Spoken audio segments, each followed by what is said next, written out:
Thank you for that introduction. Those are not really the most important things about me.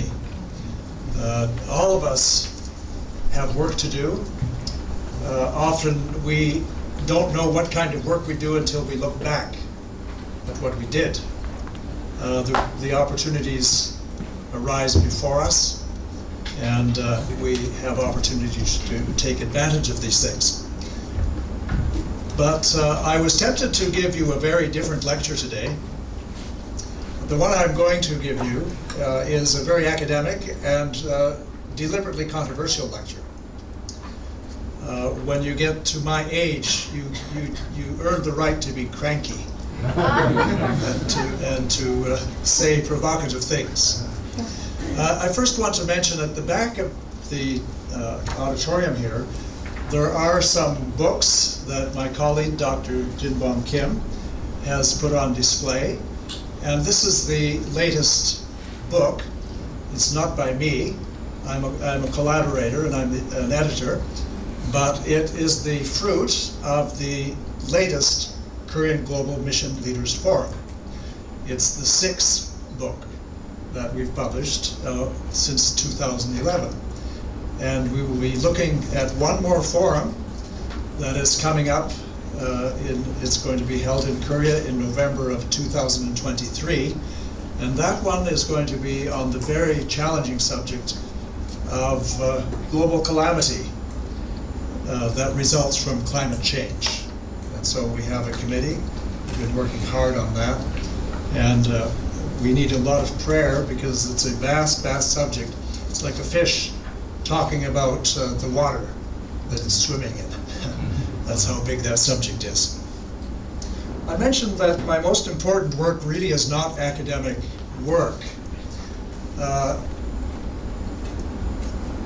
grew up in Ethiopia, and so I'm very comfortable in Ethiopia, and I'm very comfortable with our Ethiopian children. Although we have only 2 children, we actually have quite a few more children. We have 16 more children.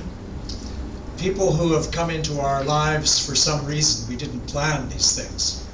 I was telling your professor that one of the books that I haven't finished, because I've been interrupted too many times, is a Missiology of interruptions. And when I was teaching at Yale Divinity School, I had some very, very bright students, very eager. And the class was limited to 15 because we wanted to be not just sitting in the classroom, we wanted to be in the community.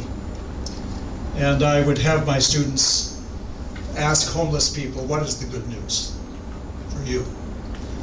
They would ask people in prison. There are many prisons in the United States.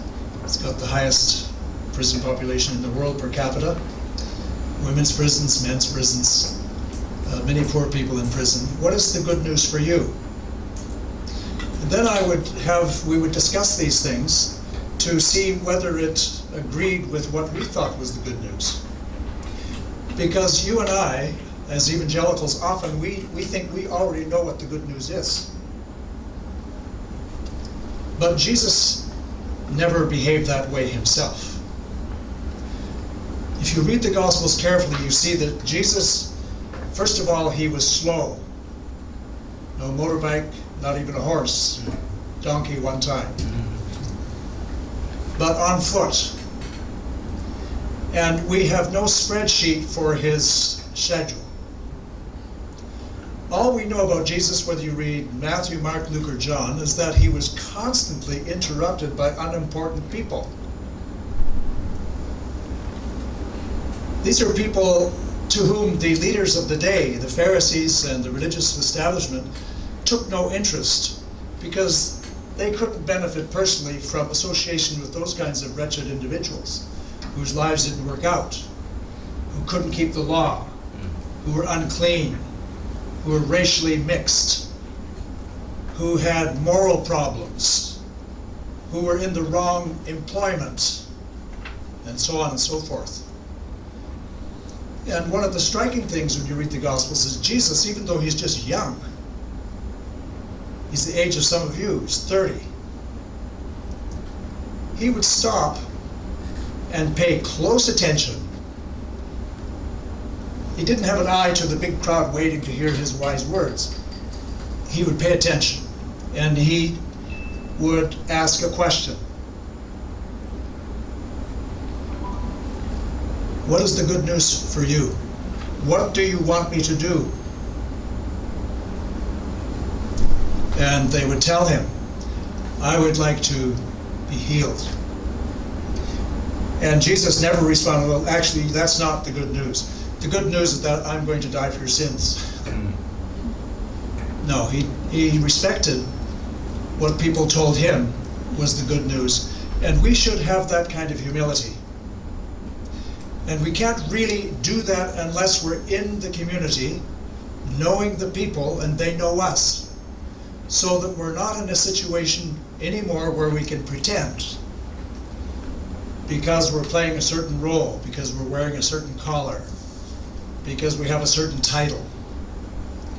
The pretense is stripped away, and the people can look at you and they can tell for themselves, does this person have good news for me? So, we all have, of course, the good news that God's grace is shed upon us through Jesus Christ. We have peace with God. That is really good news. But there is good news for which we are also responsible, because the Bible said you should love your neighbor as yourself. And you know the two great commandments, but there's actually three. Love the Lord your God with all your heart. Love your neighbor as yourself. And then Jesus said, but I say to you, love your enemy. So three. He elaborates on one. Love your neighbor as yourself. That's really hard. And in order to do that, we need God's mercy, because really, frankly, we can't. That's almost impossible. But one of the things that I want to leave with you, because it's a message that I try to leave. I'm in the last quarter of my life. Maybe I'm in the last fifth of it. Maybe in the last sixth. I don't know. Nobody knows when you're my age just how much longer you have. But whatever you have, you spend it joyfully in service as best you can. And in our home, ever since we were married, we have been given an opportunity to practice hospitality. I can't stress this enough for you young people. Hospitality includes, of course, inviting someone for lunch, of course. But the term in the New Testament is much, much more radical, because the English word that I'm using, hospitality, is a very mild word, and it really doesn't get into the depths of the radical nature of Paul's and Jesus' teaching. Practice hospitality. Today there are many wars going on, and the one that we hear the most about is the one in Europe. And that's because the one in Europe connects to a lot of people who have privilege. They're citizens of Western countries, and so there's an immediate affinity that's racial and affinal. And we can't imagine what it's like to love our enemies, the ones who are trying to kill us. Almost impossible. But one of the things that my wife and I have been able to do, and I just want to say a little bit about this, and maybe you can answer questions at the end of my lecture, which won't be as interesting as what I'm saying right now. I'll tell you, you're going to have to listen really hard. 2 years after we were married, we went to graduate school, just like you're doing right now. Went to Trinity Divinity School. And lo and behold, we ended up living with a man who was an invalid. He had severe Parkinson's, and he had rheumatoid arthritis. So he needed, and he was also ruined financially. He was American. His wife had been sick for 1 year in a hospital, a little more than a year, and it took away all his savings and his house. And he was left with nothing except a Social Security pension.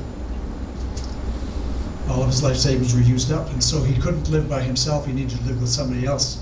So we had help. So my wife and I lived with him for 2 years. And we rented a house together. And there's a lot of adjustments when you first get married. My wife had to make a lot of adjustments to me. I don't think I had to make many to her. She's very good. But I was a typical self-centered male, thoughtless, set in my ways, even at the age of 23. I had to cut his toenails and give him his bath and help him sometimes with his limbs when they were too stiff. Otherwise, I went to school and I worked in the library as a librarian, and then I went to school full time. And then Jean did the shopping, the cooking, cleaning, and so on. But one of the things we realized, in addition to becoming very good friends with Agate, very close to him, is that we could live with someone in our home. It was possible. We couldn't have imagined it before. So God helped our imagination through this experience. We realized it's really okay to have somebody else living in your home. And we can be more helpful when we live together than when we live far away. There's an immediacy. We know when there's a need, we know what the need is, we can respond instantly, organically, intuitively. So we practiced hospitality. So I started to say the Greek word for hospitality is philoxenia, love strangers. It's an antonym to another Greek word that all the wars remind us about, and that is xenophobia. The most natural thing is xenophobia. Every clan, every tribe, every country, every nationality, every race has a kind of xenophobia for the other. We teach our children to be scared of strangers. Be careful. We teach our nations to be wary of strangers. They can hurt you. They can rob you. And so the Bible is very radical because it says the followers of God have loyalties that transcend mere national or ethnic identity. We are to love strangers, not dread strangers. So since my wife and I had Agate living with us, over the years, we've had a home for many, many years. 54 years now. We've almost always had somebody living in our home teaching us. We just assume somebody's going to be living in our home. So I don't have time to tell you all the people, not even a few of them, but some of them have become very, very close to us, and now as a result, here we are as old people with many grandchildren who love us from all over the world, although they mostly live in Canada, some in the United States, and some in other countries. And right now, even though I'm old, I go to basketball games every week because I have the responsibilities of a 40-year-old father. Because we have a Burmese family, a family of refugees from Myanmar, who came to Winnipeg in 2013. And a long time ago, I used to think, when I heard these needs, I said, boy, I hope somebody can help them. But now the first thing I think, I wonder if we can help them. And so when they ran into difficulties, the very first year they came to Canada, they had terrible, terrible problems that I can't go into, except that they involved physical and sexual abuse, violence. They already had many problems because the mother was HIV positive. 2 girls had hepatitis B, and just part of a very, very bad family. So when they were noticed, the government that monitors family systems decided they're going to take away the children from the mother. So here's a young mother. She's 26, almost 27 years old. She's had a terrible life, grade 7 education, HIV, her teeth are gone. She should be looking attractive, but she looks old and spent and exhausted. Now her children are gone. So when the government called me, because we were helping to sponsor them, they told me, I saw the children huddled there, scared, in an office. The mother's scared in an office, not comprehending the language or what's going on. They said, we're sorry, but we have to take the children away from the mother. The mother can't look after the children. So we're going to put the children in different homes. I said, put the children in our home. I didn't even have to ask my wife, because we've worked this way for many years. Sometimes she's the one, sometimes I'm the one. I said, I think we have enough energy to have the children in our home. So the children moved in with us, and we began to love them very much. The noise, the laughter, the play. We are designed by God to love people. And when we get old, we can become very self-absorbed in a self-indulgent culture that isolates the aged, puts them to one side where they can just enjoy comfort with no inconvenience. That's not what we're designed for. We're designed by God to bear God's image, and that means to care for other people and to get your deepest fulfillment from playing a meaningful role in the well-being of other people. That's what the meaning of life is. Whatever consumerism tells you, it's a lie. It's not the car, it's not the clothes, it's not the high heels, it's not the stockings, it's not the undergarments, it's not the bathing suit, it's none of those things. We're human and we need to, we like those things, but that's not fulfillment. So the children have lived with us, and they don't anymore because we invited the mother to live with us too. Because the whole point is to help the mother, not to separate them. And now we're very, very close to this family. And this year, Emily is graduating from grade 12. First one in her family. She's chin to ever complete grade 12, ever. And she's a bright, clever, happy, very promising young woman. And I've been able to be with her, we as my wife and I, but because of COVID, mostly me, because only one of us is allowed to be with her in the hospital and so on, to know her extremely well because she's been in the hospital for 2 surgeries, kidney failure, various kinds of problems, internal problems, for which she had to have surgery.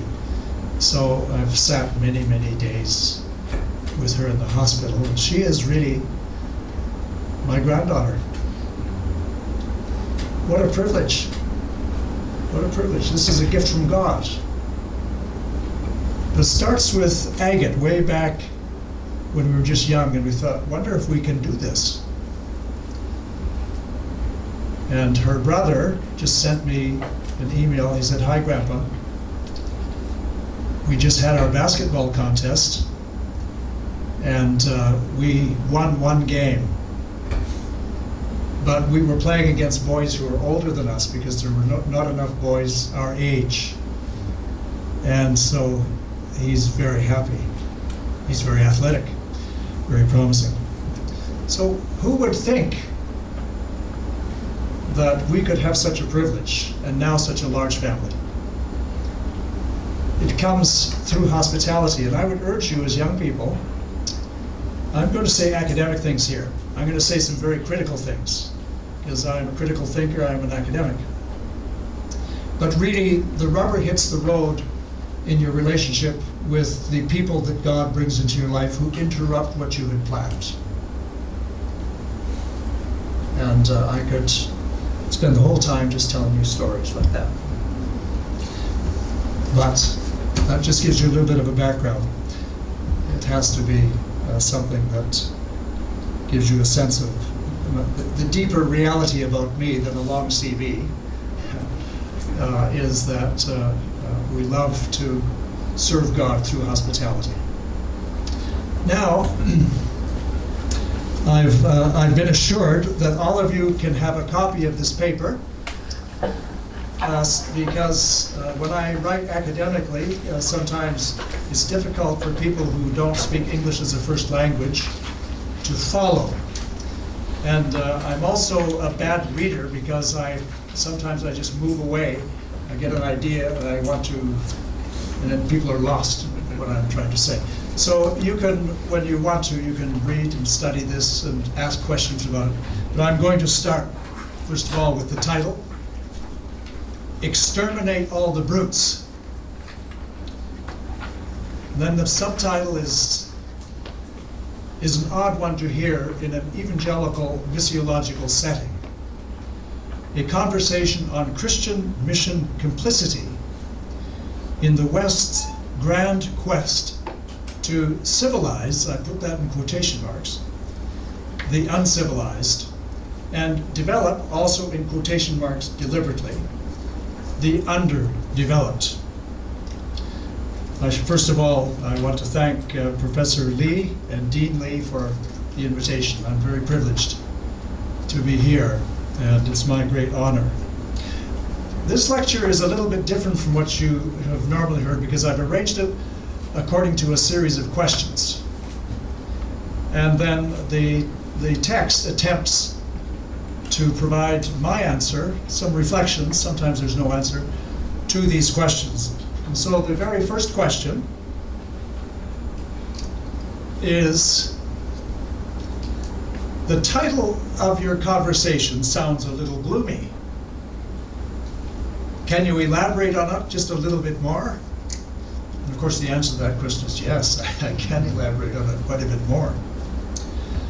It certainly is gloomy. And I'm going to extemporize a little bit here. I want you to have as the frame for this very critical discussion the fact that the gospel is not only the liberator of culture, it is the prisoner of culture. We all will convey the gospel through what Paul refers to as jars of clay, earthen vessels that are far from perfect. And the cultural earthen vessel, the nationalistic earthen vessel, is even worse than the personal one. Because the sole object of the nation state is to be me first. The sole object of the follower of Christ is to say, you first, me next. And so every Christian in the world has this tension between following Jesus, following state, following culture. Because usually we'll use the state as a pretext for putting ourselves first. Because the state asks us to do it. Therefore we must do it. But sometimes it puts us into great tension. Of course, that's the story of the persecuted church. Even taking into an account that I'm an old man, and old men are notoriously pessimistic, the title that I had originally proposed was somewhat gentler, but still not exactly cheery. This was the title I had thought of at first, Missionaries and the Gospel of Never Enough.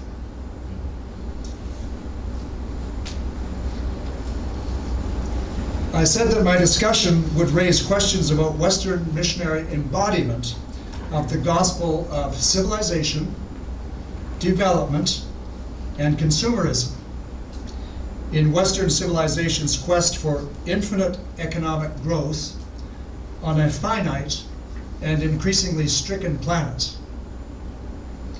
But let me answer your question. Exterminate all the brutes is the last line in Joseph Conrad's novel, The Heart of Darkness. If you haven't read this, it's worth reading. This Polish brilliant author describes the Congo during Leopold's time, the ruin that was brought to an entire people because of European civilization. It's a grisly tale.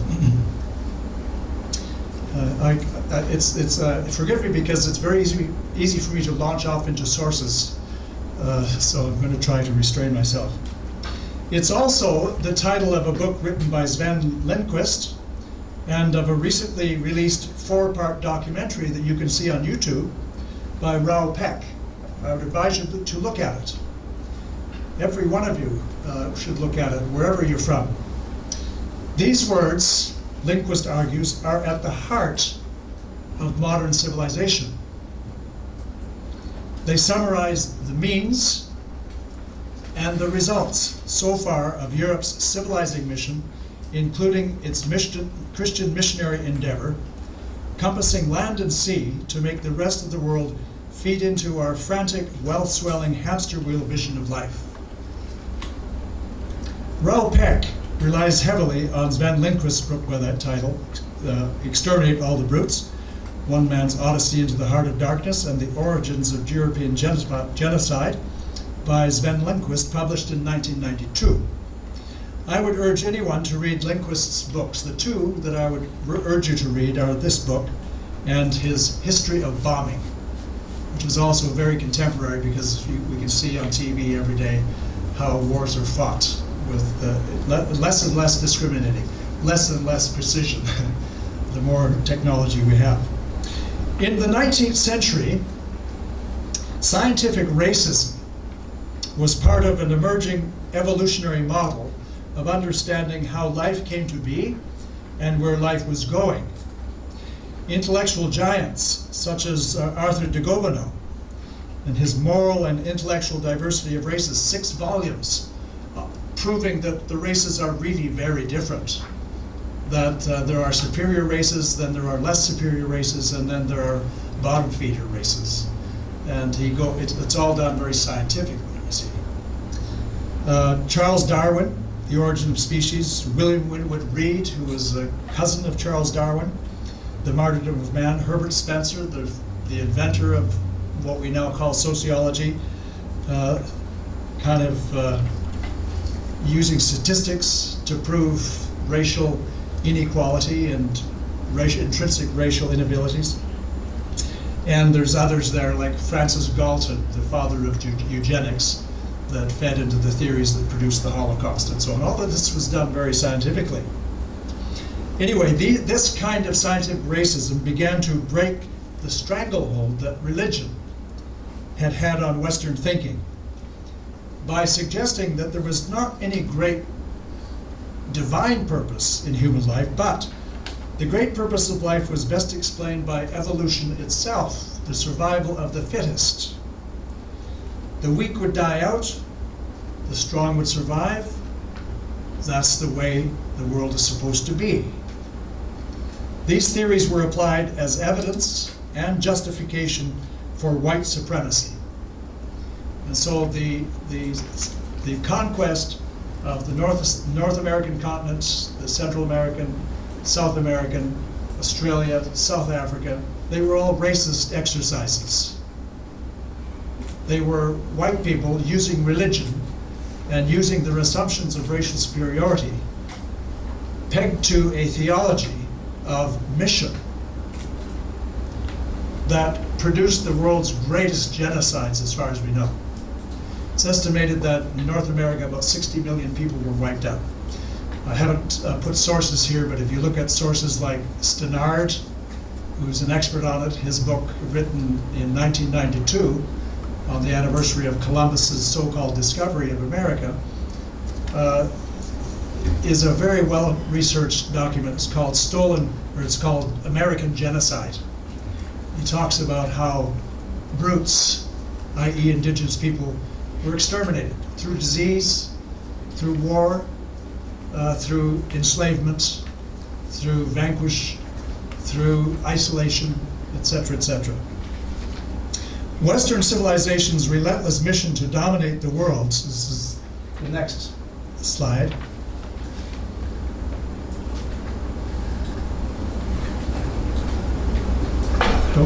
maybe I have the control here. Let me experiment here. Oh yes, okay, there. I wasn't doing what I was supposed to do.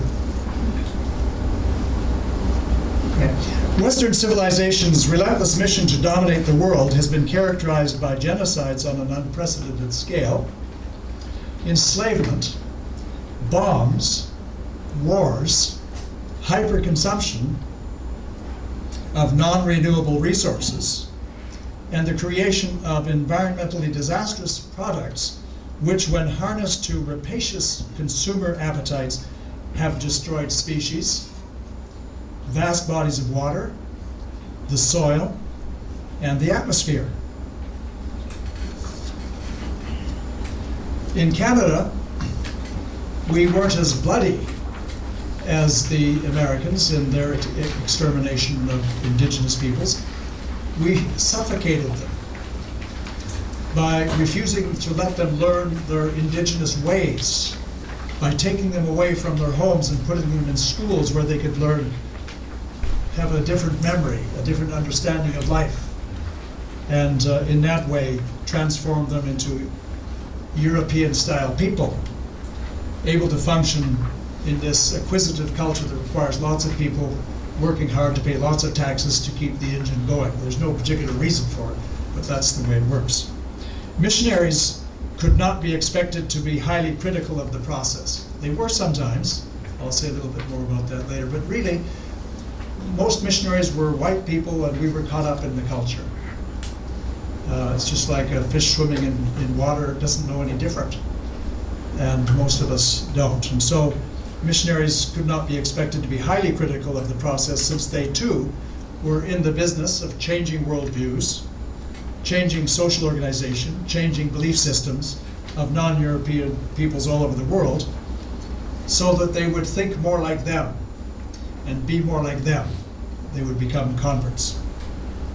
Okay, that's the answer to my first question. You probably forgot what the question was. So did I. The second question, how and to what extent were missionaries unique in their advocacy of Western ways?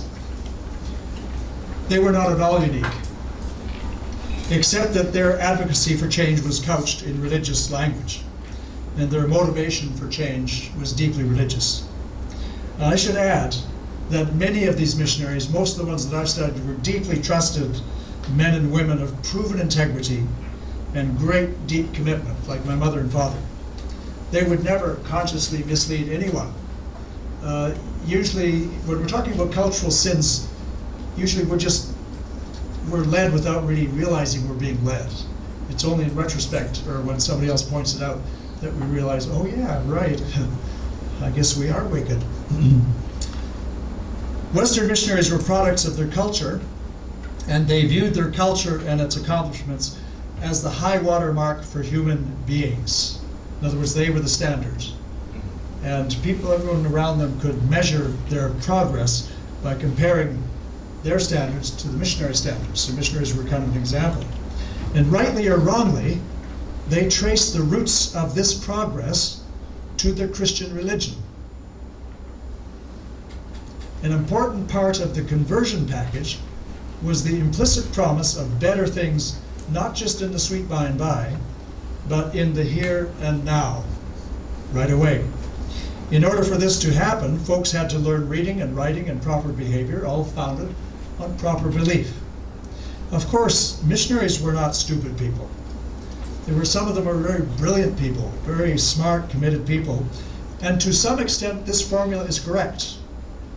We know that you reap what you sow. If you learn to read, you get benefits from it. If you learn to think a certain way, you get benefits from it. We tell our children from Myanmar, when you learn table manners, you get some benefits from it, because you can interact with different kinds of people in different places without any problems.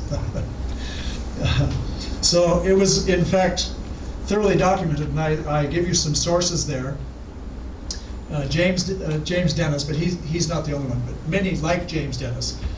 James Dennis is only the greatest of them, chronicled the impact that missionaries around the world had on societies.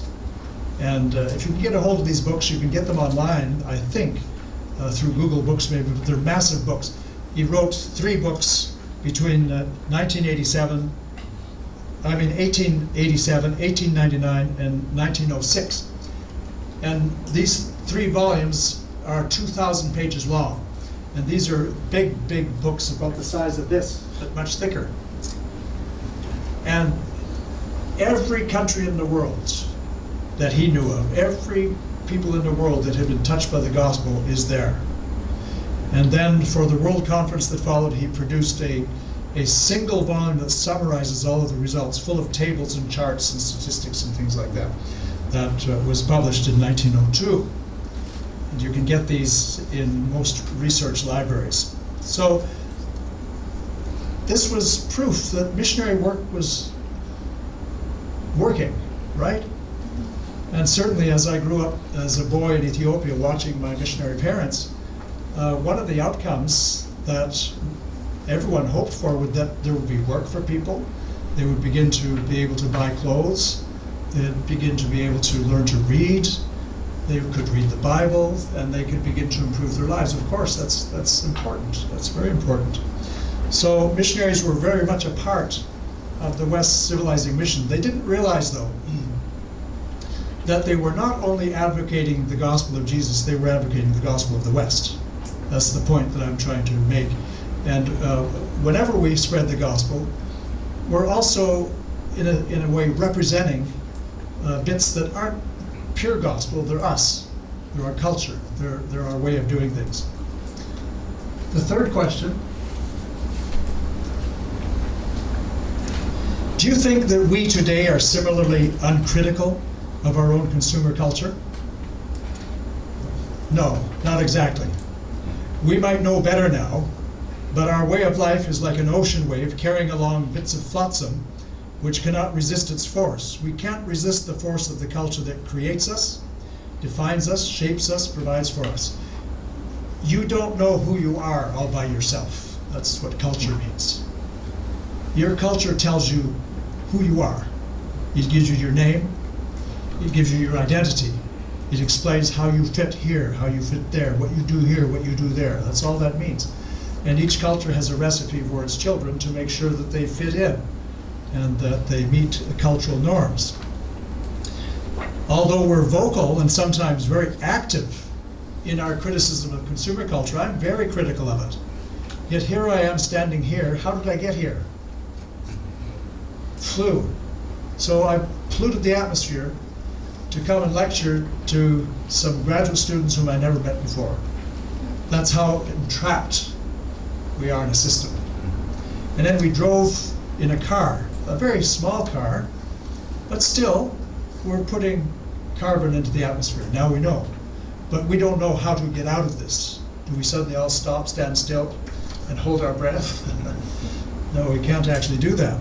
So although we are vocal and sometimes active in our criticism of the consumer world in which we live and move and have our being, as a matter of observed fact, we do almost nothing to change our ways, because we don't know what to do. That's more than cosmetic. We still drive gasoline-powered vehicles. We still send our children to expensive enculturation factories. We call those schools. We still live in comfortable, oversized homes. We still travel by air, by land, by sea for business, for sheer pleasure. We're not being hypocrites. The sad fact of the matter is we can't get out of it. We can't escape. It's our world. We didn't create it. It created us. We don't invent new cultures. We're invented by the cultures in which we live. And we can't escape it. In his very compelling book on time and water, Andi Schneider Magnusson from Iceland, and his book is really worth reading. I'm going to quote him. Scientists have shown us that the foundations of life, Earth itself, are failing. The principal ideologies of the 20th century considered Earth and nature as sources of inexpensive, infinite raw materials.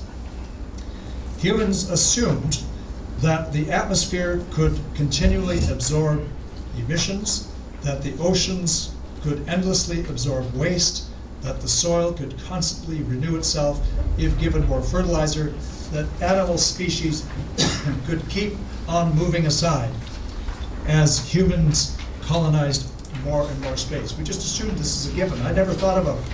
I never ever remember thinking about this before I was 60 years old. So that's just who we are. Excuse me. One of the things that happens when you get older is that along with becoming feeble elsewhere, your voice becomes a little bit feeble sometimes. You might all have to gather around and listen to me whisper.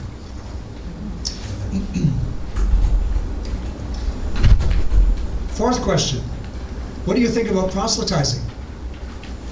I'm sure that you talk about proselytizing. You might call it something else, but proselytizing. And I answer that question by asking a counter question. Do you enjoy being proselytized? Do you enjoy high-pressure sales promotions? Do you enjoy being challenged to change your mind about COVID? Do you enjoy, with an open mind, listening to Jehovah's Witnesses when they come to your door? Do you enjoy sales pitches for various cosmetic products, for various clothing products, for cars and so on and so forth? Well, the fact is, the point I'm trying to make here is that we are actually living in a proselytizing civilization. Not just missionaries proselytize. It's across the board. There's political proselytization, there's economic proselytization, etc. Christians and Muslims certainly have no monopoly in trying to persuade consumers to change their minds about one thing or another. This is the world of commerce, politics, medicine, science, environmental science, feminism, medicine, etc. Within societies, likewise, there are people who espouse and advocate for change. I'll just give you an example here with my parents. The last 8 years of their missionary lives, they were in a part of Ethiopia called the Omo River Valley in the south. And the Omo River Valley is inhabited by warrior cattle herders, a whole variety of warrior cattle herders. The people that they lived amongst for 8 years were called Bana. The Bana wore no clothing. They don't really need clothes. The temperature is very good. It's warm day and night. And they need to be able to run fast. They need to be able to not get caught on thorns when they're running away from a battle, or when they're stealing cattle, or whatever they're doing. They're a cattle raiding culture. In order to keep the herds large, you have to steal from other herds. That's dangerous, because the people you're stealing from also want to steal from yours. And so they're fighting, they're watching their backs all the time, so they never settle down. Why would you set up a permanent residence if it's just going to be destroyed? And so they're constantly on the run. Now, when my mother and father, and their diets, they don't garden. They drink blood and milk. So when I attended a wedding one time at the invitation of a shaman, as an observer, 2 sisters, one age 14 and I suppose the other one might have been 11, were marrying a single warrior. In order for this warrior to be eligible for marriage, he had to pass 3 tests. Number 1, he had to steal cattle. Number 2, he had to kill a man, an adversary. Usually that took place when he stole the cattle. Number 3, and that's the part that I observed, he had to run on the backs of a stipulated number of cattle without falling off. So in his case, the shaman who invited me had killed 2 chickens, and he was able to examine just able to tell from what the intestines of the chicken looked like when he spilled them out, that he had to run on 36 cattle 4 times. So they gathered the cattle together, and this young man, I have pictures of this, just a strapping, good-looking man, he just took a run, jumped on the back of the first cow, ran 36 kayaks, turned around, came back and forth, twice. And then he was married. And then there was a wedding feast, and I was invited to be there. And there were different things that I've never seen in a Western wedding. There were 4 married women who were covered with red ochre and oil, all their bodies, and they would dance around the young men that I was sitting with. These are young men who are still, as far as the culture is concerned, women, because they've never killed anybody, never stolen any cattle. They might as well be women. And so the women would dance around them singing lewd songs and insulting them. And then they would grab one young man, pull him out, and he would take a stick that he was carrying and he would whip them on the back. And the woman would pretend she didn't feel anything because it's just a child hitting her with a stick, but blood would be running down her back. And that's how they incited them to. Do you see any changes that my parents might like to see in the culture? Okay. And then the meal is blood. So they have an arrow that has a hollow tube for a tip. They shoot it into the jugular of the cow. And they collect the blood in a bowl, and then they fill the bowl with milk. They stir it, and then we pass it around. So there's no cooking, it's kind of fast food sort of thing. So why would anybody want to ask those people to change their lives? Well, you're getting the point, of course. Because the fact is that people don't know any other way of life, but they don't particularly enjoy that life because they're scared all the time. And they're constantly sick and diseased. The women have to wear rings around their neck, around their ankles, around their wrists. So how can they change? Well, when they look at my mother and father, what do you think they see? It's just like walking into a Smithsonian Institute. All these amazing things. There's no connection. No connection whatsoever. Just wonder. And so if there's a little bit of time on their hands, they would come by and just stare at the strange things that these strange creatures were doing. But the Ethiopian missionaries could do a much better job. It was risky, but they would settle among the people with their gardens. And they would be ridiculed because a man never would garden. So these warriors are looking at these Ethiopian evangelists who are great gardeners as they begin to garden. They would notice that the children are all healthy, that the wife is healthy and happy, that they're not fighting all the time, that they seem secure, they're not afraid, so on and so forth. So over the years, the Bana, who became Christians, gave up their cattle. Huge, huge change. Because there was no way, when they discussed it, that they could keep the cattle without defending the cattle. There's no way they could defend the cattle without killing people who were trying to steal. And there's no way they could keep their herds viable without stealing. Because that was the way the culture had been designed. And so they have become gardeners, many of them in some of the most fertile land on earth in the Omo River Valley. So, of course, I'm never criticizing missionaries because they want people to change. Of course they want people to change. That's the point.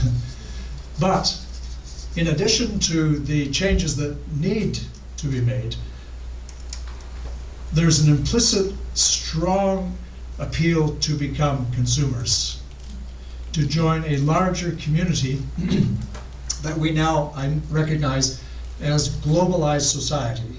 The interconnected forces, economic forces, that you and I are part of, you were born right into it, and I was as well, that we now realize is fatal to the planet. We didn't realize this before. We inherited a system that we thought was quite innocent, even though when you read 19th century explorers going across Africa, killing everything that moved, elephants and buffalo, and just bang, bang, bang, thought nothing of it. And even though a lot of this wildlife is destroyed by Europeans, still in Africa you still have all this wildlife. North America, not so much. It's mostly gone. So the Western species, let's say, is probably the most invasive species the planet has ever hosted. Not because we don't wear cologne, keep smoothly shaved, have nice clothes, ride in shiny cars, but because our way of life requires the extraction of many materials that we realize now are finite, and to operate it requires the pollution of the atmosphere in ways that will affect our descendants for many, many decades, maybe centuries to come. We just don't know. But no one knows how to get out of it. And it's not just Western society, it's also all of the globalized societies, all of the materialistic societies. That includes Marxism. That includes all of the isms that posited the progress of human beings, and they essentially identified progress in material terms, in consumption terms. That's the point that I'm trying to make. I'll just say a little bit more about the proselytizing. I appreciate it when people try to proselytize me, because I realize they're very concerned about me. When my wife and I were at the university in Aberdeen, I used to walk to my office at the university, and I would walk very rapidly at that time, and I'd always pass this man who was wearing a skirt, who would just be shuffling along very slowly. Finally, I became embarrassed, because I thought, I almost know him, but I don't even know his name. So I stopped, and I said, "Hello, sir. You know, I see you every day, always about the same place on the sidewalk as I go rushing past, but I don't know your name. Can I know your name?" And I told him my name. He said, "Oh, I am Kibriya Mustafa." I said, "Oh, I am Jonathan Bonk." I said, "Where are you from?" He said, "I'm from Bangladesh." "What are you studying?" "Studying soil science at the university." I said, "Can you come to our house for supper tonight?" So he said, "Oh, thank you. I've never been invited to anybody's house in Scotland." So he came to our house that night for supper. And over the course of time, we became friends with the small community, maybe 300, 400 people from Bangladesh who were living in Scotland at that time. And as I was telling your professor, one of them came to live with us because the Scottish society was extremely racist, and they thought that Asian people are taking away all their work. So when these 4 young scholars came from Bangladesh to study at Marshall College and University of Aberdeen, some thugs put graffiti on their walls, ruined their door, smashed their windows, and ripped the toilet off the floor, and told them to go home. Terrible thing. They were frightened. So one who is doing a PhD in petroleum geology and becoming an expert on undersea potential, oil potential of the 7 basins between the Arabian Gulf and the Bay of Bengal, lived with us. He became my best friend. I've had 2 men in my life that I would say I loved. You know how you have special feelings for people you can't explain. And he was one who was a very kindred friend. We could spend many, many hours together. He became the favorite uncle for our children. Rafiq ul Alam Kandakar. And we would have many, many discussions. How enriched we were. And the Bangladesh community just welcomed us. We ate more curries than we'd ever eaten before. They would invite us overnight. They knew about hospitality in ways that we had never dreamt of. Even though we had a place to stay, they would want us to go to the next block, stay with them overnight and visit. So we learned hospitality from our Muslim friends. And it was wonderful. They proselytized us because all of us need to be converted all the time. It's not just a single conversion. We need to grow in Christ-likeness, and no one person has everything that we need to learn for us. Anyway, that's kind of an incident. So proselytizing, I thanked Kibriya. He tried to make me into a Muslim. I said, Kibriya, thank you very much for your concern. I really appreciate it. But my belief is this, and this is what I'm convinced about. And I said, I would like to win you to my faith. I'm concerned for you too.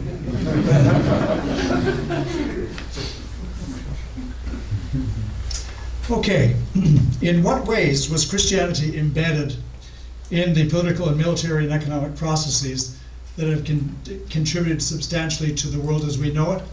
And I say in my text, in almost all ways, because we were closely associated with our national identities, with our home cultures.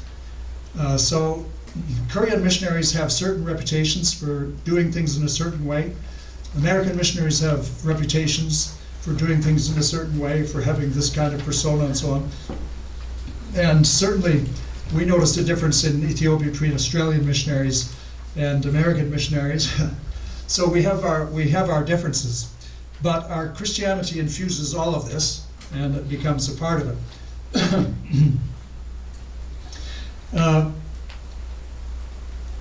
Having said that, missionaries were extremely critical of their nation's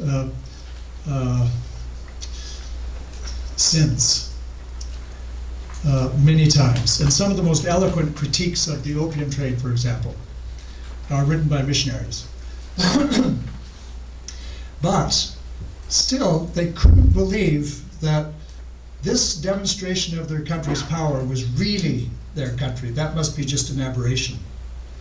So the two opium wars that eventually allowed missionaries to go inland to China, even though the treaty, the second opium treaty, included a spurious clause. You know what a spurious clause is? A clause that actually wasn't in the original document. It was inserted by the French translator so that Catholic missionaries were permitted to go anywhere in China under the protection of their government, and Chinese governments had no jurisdiction over the behavior of Catholic missionaries or their converts. It was written in. When the Protestants heard that, they thought that is a terrible thing because it's not in the original. The Chinese didn't know that wasn't in the original. But instead of pointing it out, they said, we have equal treaty status, so we should have that right too. And so that got missionaries into the country. Can you imagine what local authorities would feel like when these foreigners come in? They've wrecked the country along the Shanghai. They've created a huge amount of damage, and then they make the country pay reparations for all the damage. It's a sore, and it's amazing that Christianity got anywhere. By the grace of God, it did. By the grace of God, people saw beyond and above that. But missionaries wrote very vigorously against this kind of thing, because they didn't believe that people should be using opium. On the other hand, the Raj in India wouldn't survive without opium. It was financed by opium. And British profits from the forced sale of opium to China is what paid for the government and for the troops and for everything else. So there were terrible vested interests here. And missionaries knew this, and they were critical of it. But of course they weren't able to do very much.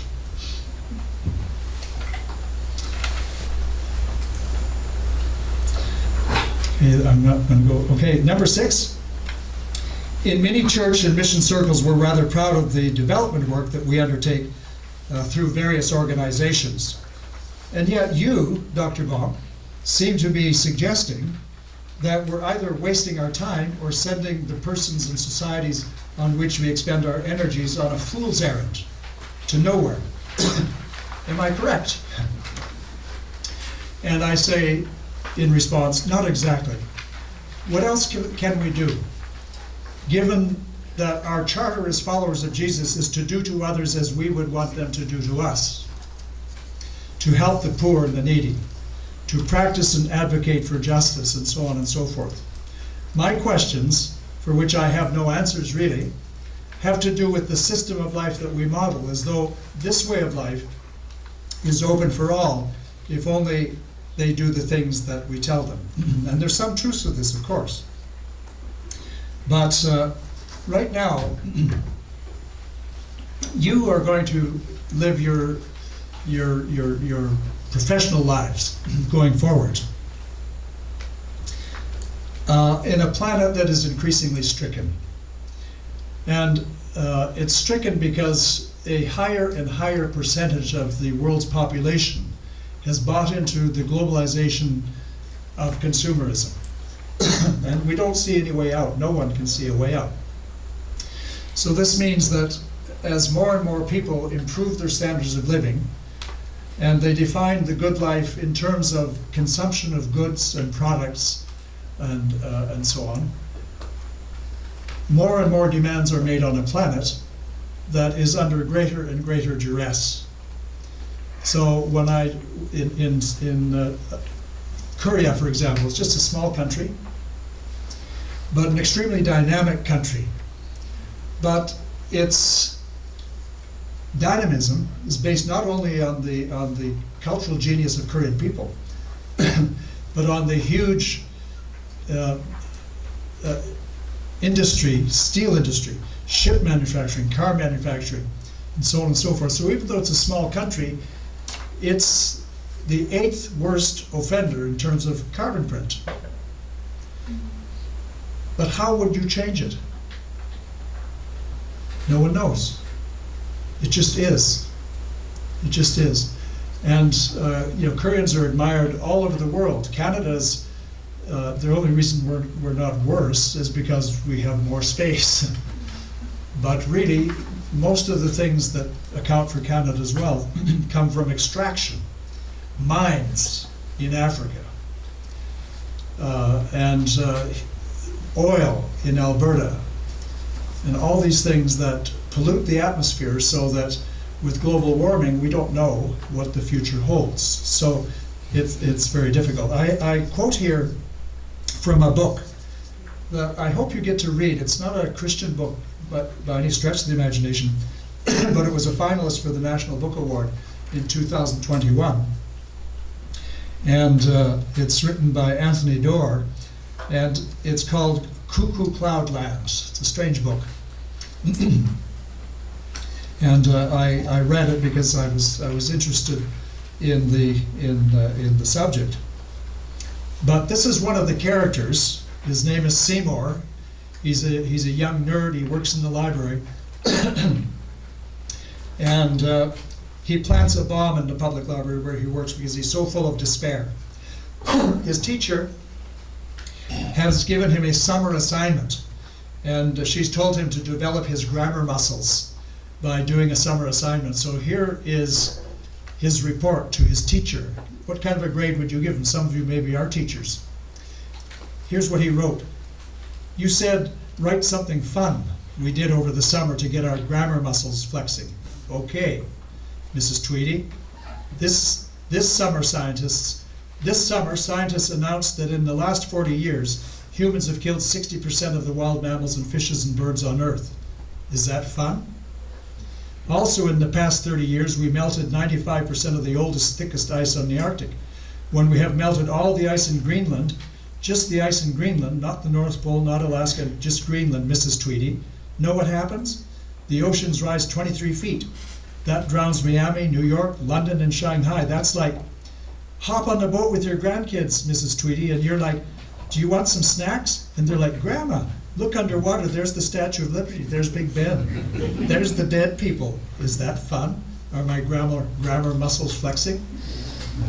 Movies make you think civilization will end fast. like with aliens and explosions, but really it'll end slow. Ours is already ending. It's just ending too slow for people to notice. We've already killed most of the animals, heated up the oceans, brought carbon levels to the atmosphere to the highest point in 800,000 years. Even if we stopped everything right now, like we all die today at lunch, no more cars, no more militaries, no more burgers, it'll keep getting hotter for centuries. By the time we're 25, the amount of carbon in the air will have doubled again, which means hotter fires, bigger storms, worse floods. Corn, for example, won't grow as well in 10 years. 95% of what cows and chickens eat is, guess what? Corn. So meat will be more expensive. Also, when there's more carbon in the air, humans can't think as clearly. So when we're 25, there will be no way more hungry, scared, confused people stuck in the traffic, fleeing flooded or burning cities. Do you think we're going to sit in our cars solving climate problems then? Or are we going to fist fight and rape and eat each other? It's a voice of despair. And a lot of young people in Canada, in the back of their minds, that's what they're thinking. Where is the hope? So you and I as missionaries, we live in this milieu, we live in this reality. We offer a gospel of hope within this framework.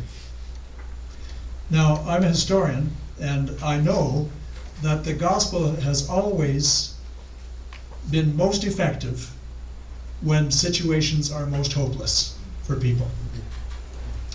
It doesn't mean that we solve the problem, let's say, of the Roman domination of the world. But you give people who are being dominated and oppressed some hope beyond that. So we live on a planet that at the present rate looks as though it's going to be very dire, more dire in the near future than it is now. Within that context, people need hope, but of course they need more than just words for hope. They need a lot of action. And so we're going to find, I believe, that mission means some different things from what it means right now.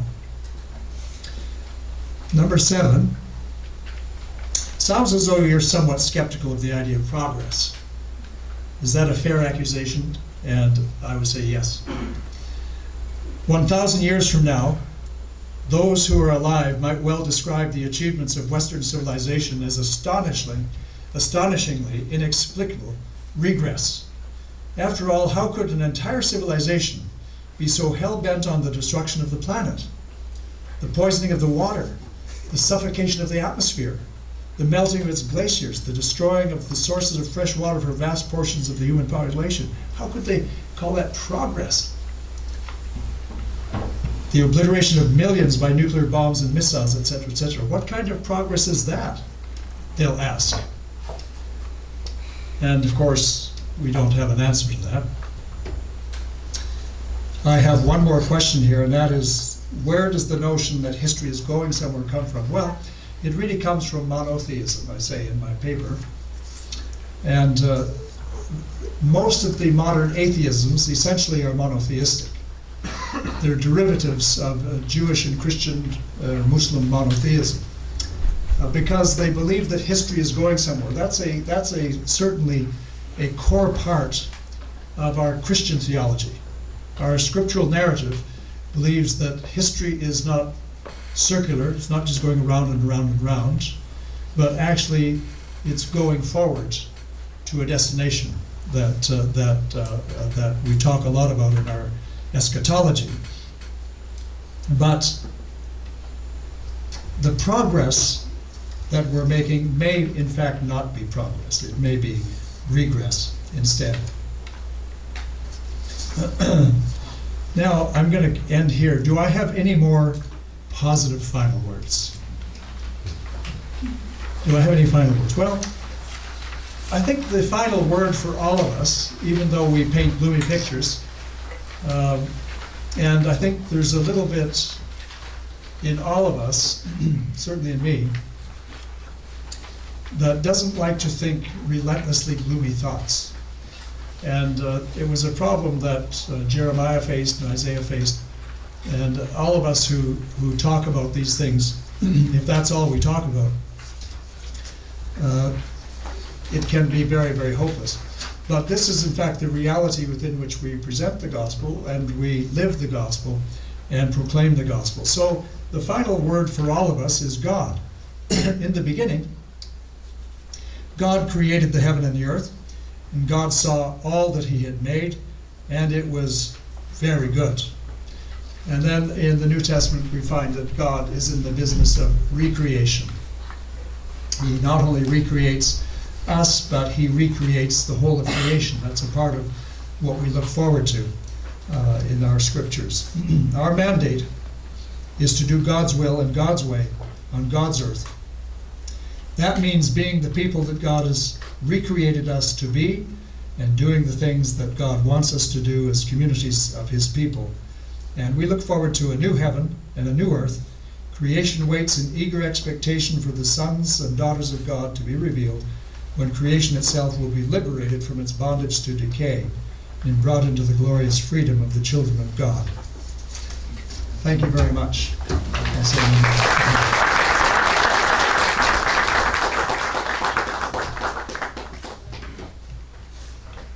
We are very much grateful for his wonderful lecture. Please give him another big hand. And the mode that he's delivering his lecture for all of us, it seems like keep on alerting us, giving us his questions, self-questions and self-answers, all kinds of things. And this type of the lecture, it's been a long time, or it's a first time to have this way, and I hope that we have all enjoyed his lecture and so much insightful that we have received over here. And now it's a time for Q&A, questions and answers. And the point is, I don't want to limit the time for this section. So we don't know when we shall meet him again. So we shall give him as much as we can, do our own questions. And for the sake of our speaker today, I wish to suggest you this way: when you give him a question, please tell your name and where are you from and which course are you in. And so that for the sake of the speaker, for him to know about you before he answer your question itself. So the now floor is open, and you can also submit your question paper for him to get your questions.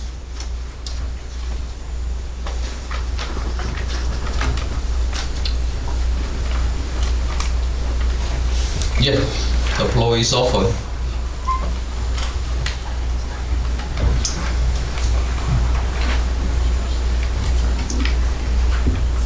Maybe you have a question, can I get out of here?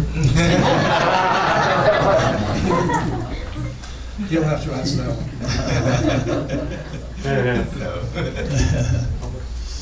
Actually, I want to give you a question first, whilst we're waiting for the others to follow.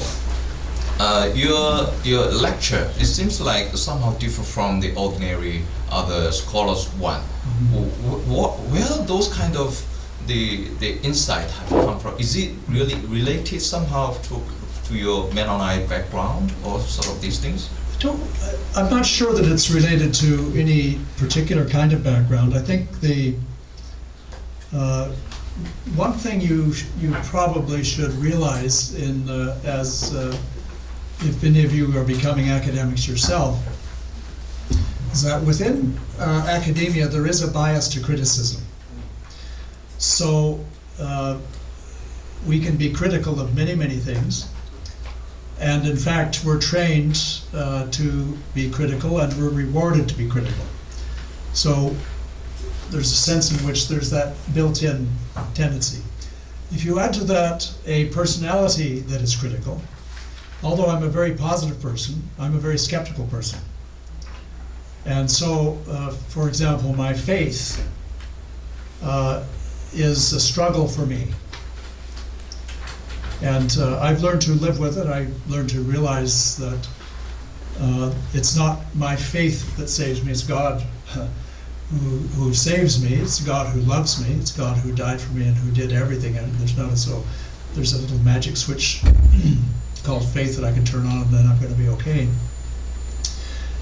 But there's a place for skepticism. But I found that intellectual reasons, let's say what we call apologetics, has always been a problem for me.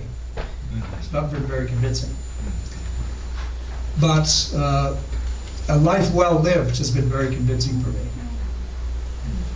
So my father and I had many, many conversations before he passed away. And he was a man of great faith.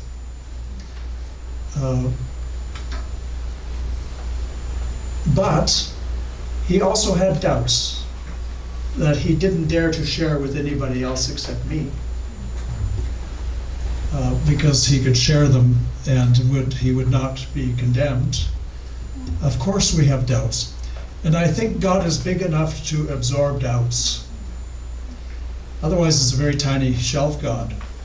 But if God is the God of the universe, and one of his teeny little creatures on earth, not even a speck from outer space, invisible, has some doubts, I imagine it's okay. Probably God enters into our weaknesses in that way. So on this particular subject, I've become aware that the prophets in the Bible were not the people from the religious establishment.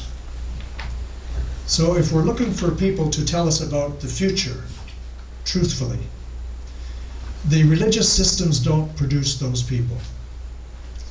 So Jesus was not part of the system when he was talking about the end. The religious system just mocked him. Who's this kid, 30 years old, from Nazareth? Don't even know his father. He might even be mixed blood. He's from Galilee, for goodness sakes. They wouldn't listen to him. That didn't mean he wasn't right. That just meant they were kind of impervious. They had a built-in resistance to anything that disturbed the status quo. When you look through the history of the church, it was the dissident voices often that helped the church to break free from its own bondage to, let's say, cultural blinkers and blinders. So I think of myself, I'm not alarmed by my critical view, because in my personal life I'm very constructive with people. But I think it's God has given me a way of seeing some things, and I have to be faithful to what I am seeing, and I have to speak as best I can about what I am seeing and try to see how it fits within God's larger plan for me, but of course for the people around me. So if you look at my writings, many of them are quite critical. But as I get older, they tend to be more constructive. But this one is quite critical because I've never written on this subject before. This is something that's new to me. So. Okay. Yes. Anush. Yeah. My name is Anush. I'm from Pakistan. Excuse me. Arush, yes. Yes, Anush from Pakistan. I'm from Pakistan.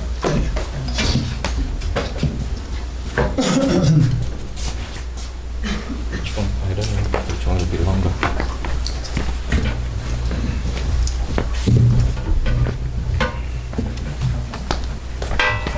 Cool shot. Right after. Before he brings out his own question, I want to announce you the good news that the copy that he has brought, the most prominent, the copy, the missions and money, will be given to the person, the participant who has given the question. Okay, go ahead. Is it working? I don't think. Okay. Okay, so my name is Anush. I'm from Pakistan, and I'm majoring Old Testament, THM student. So before bringing up my question, what I think we are learning now is like environmental theology. Yes. So mostly we haven't learned a lot, but what I was concerned about this is missionaries and coming up with the history. Yeah. You mentioned Raj, so in British Raj, so I think mostly it was about the industrial Yes. revolution.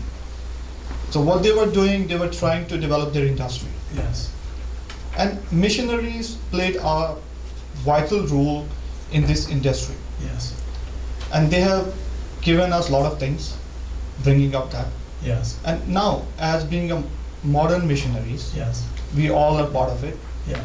So how do you think that we are destroying the environment, and how, as being a religious people, we can come up and help people, realizing that how we are responsible for this planet, Yeah. being a Christian Yeah. and people of God, children of God, to serve Him and to save it. Well, that's really the question. That is the question. I think I'll frame it by saying that all of us are generally beneficiaries of evil. So when we look into the past, at some of the things that our forebears, ancestors did, we realize the things they did were not right. But when they did them, they thought they were right. And so in the end, now in retrospect, we look at what they did, and we see here in Canada, I live very comfortably on land that belonged to the Cree Indians. Where do the Cree Indians live? They live in small reservations where the land is so bad that it's of no use to white farmers. And when the Indians tried to farm like Western farmers, they were very successful. But then the government of Canada passed the Indian Act, which forbade Indians from using modern machinery or for using modern transportation, because it was thought they're savages. They have to go through the developmental stage first. Of course, it was just an excuse for stealing their land. So now here we are. I'm a member of the Fort Garry Mennonite Fellowship. Our church is on land that was taken from original inhabitants. And all of us, many in our church, are professional people like me with advanced degrees and very secure within society. What do we do? Well, it's very hard to repent, because repent means turn around and go a different way. When there's so much momentum in the whole cultural framework that has taken over. So what Canada has done, is doing, is to establish a Peace and Reconciliation Commission. The Peace and Reconciliation Commission came up after many, many years exploring every possible crime that was committed, produced a thick document to which they agreed. So the Indian people themselves, and I'm calling them Indians because that's what they're called in the document. We don't call them that anymore. They're First Nations people. And each of them has a name, the First Nations. We sit down and we try to discuss together, what does reconciliation mean for us now? And it's a very complicated ongoing process. Many of us like the process. We think it should go faster. But there are always some that resist the process. Say, I'm not guilty for what my grandparents did. I didn't do it. So why should I pay for it? Well, that's not the point. The point is justice, and the point is righteousness. And you know, when you're studying the Old Testament, so you know about the laws governing the foreigners, governing property, like this, governing debt. You know, the sabbatical law, the Jubilee law. That, as far as we know, Israel didn't practice, but some people must have, and I think Boaz perhaps was one who was a righteous person who practiced it, and as a result, of course, we have the story of Ruth. So I don't think there's any formula for doing this, because the problem is too big for a single person to repent of. But we can do something by making sure that we don't continue, and that we do make restitution wherever we can make restitution. So for us, it means in our church every week, every time when we meet, we always acknowledge the sin. When we begin the service, we have an acknowledgement. We are living on Treaty 1 territory. We belong to the Missionaries and to the Cree people, and they have allowed us to stay here and to live here, and they are now living among us. And so it's a small beginning, but it's a long hard work. We should also keep in mind that many of the people who came to Canada were themselves sinned against in their own countries. My grandfather was a Jew, and so he was very badly persecuted. His family was by Polish people, and was a pariah. So how do they repent for him? Well, if we create the circumstances, in my view, if we create the circumstances where the children of the people who are oppressed can thrive, that is a partial way to atone for the past. But when it comes to heavy industry and things like that,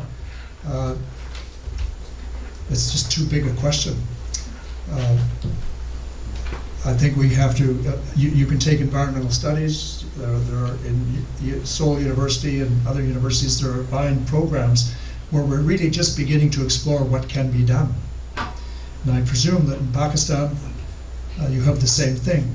Some people trying to get a handle on it, to name the problem, understand the problem, and of course to bring the political will that's required to resolve the problem in any significant way. But as small communities of people, what do we do as a church? We often ask ourselves, as a small congregation, what do we do? And most of what we can do is micro level, local environmental stuff. Making sure that our river is not polluted, making sure that our factories are not exploitative, that we're using clean energy. For example, in our church we use solar energy. Some of them use thermal energy, but not everybody has that option. So it's a rambling answer because I don't know the answer. It's the question we need to be asking all the time, and trying to find a local solution at some level. Yes. Now I can see some more hands. Okay. I'll number 1. Absalom 2, 3, 4, 5. Okay. 6. Hello, Professor. Thank you so much, first of all, for your wonderful, unique lecture presentation in this way, question and answers. Your name and I'm Thomas. I'm from Bangladesh, Nice to meet you. and I'm studying here THM PhD integrated program in historical theology. Good. Yeah. So I was happy to hear that you had a lot of Bangladeshi friends. So anyway, all through your lecture, you have talked about the Western missionaries' embodiment of the civilization and also consumerism, right? Mhm. So I'm curious because I'm from Bangladesh, as I said, and as a person of Southern Asia, we really have very few Western missionaries, especially in my country. though I worked with a British missionary long time before. But in our country, I have seen really few Western missionaries. We have mostly Koreans and other missionaries. Anyways, so how about like in today's context, for the Western missionaries, what is their perception or what is their conception about the embodiment of the civilization when they go abroad for mission, or the perception of their like consumerism when they really take a step to be a missionary in foreign land? Okay. So I would like to know about that. Yeah, it's a very good question. Most of them don't think about it because they're living in the present.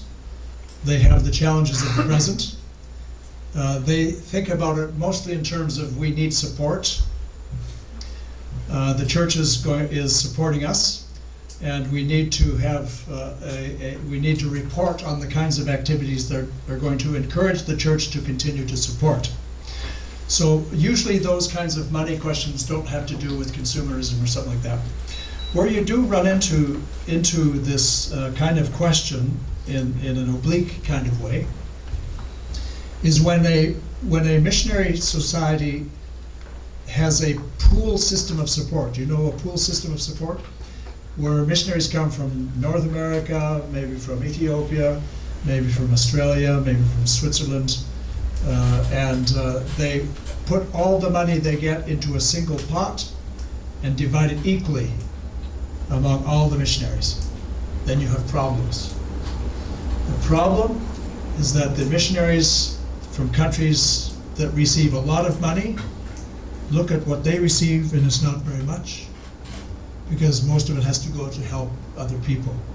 And usually the support is tied to cultural expectations from the home culture, because you are not Ottomans. You report to your people. You have a mother and a father. You have brothers and sisters. You have uncles and aunties. You have grandparents. You have children. There are expectations for your children. Your children should go to a certain kind of school. They should receive a certain kind of education. They should have certain kinds of opportunities. If the missionary lives too simply, then these things can't happen. He'll fail in the very deeply seated cultural and social expectations of his home culture.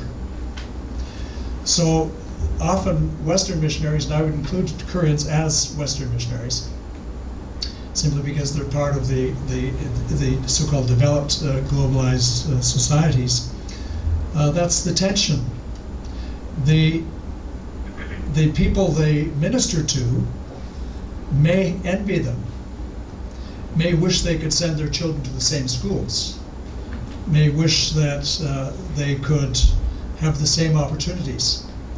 So you always have this tension that exists when you have gross economic inequity in close social proximity. If you're not close socially, there's no problem. But the closer you become socially, the less tolerable inequity becomes. So within a family, if you have a family inheritance and you have 3 children, and one receives the most, the second receives some, the third receives nothing, do you think there's peace? No. Because inbuilt, we think that within a family, within people who are meaningfully related, there should be equity. So those are essentially the issues. That's the level at which most missionaries are thinking. There are exceptions. So there are whole societies now, mission societies, including here in Korea, like the Dandelion Society, that are deliberately environmentally responsible. It's part of their mission. It's written into their constitution. And wherever they go, they try to live in ways that do not degrade the environment, that do not pollute the environment. It's a big challenge. And then as they learn, they try to teach the people that they're living with. And some of these people are quite well-educated people. Most of them are. But I have a great deal of respect for a mission like Dandelion Community. And these things become models, and because we're cultural creatures, we imitate other human beings. Really the only way we learn is through imitation. And these become models and it spreads. So I find that there's a spreading interest, but it takes time for organizations to have the personnel who are passionate about these things and know something about it, so that policies and strategies can begin to reflect those concerns. But that's essentially what I would say, that most mission societies, that's not top and foremost. They're not really thinking of that top and foremost. Thank you. Thank you very much. Absalom, you're number 2. Yes.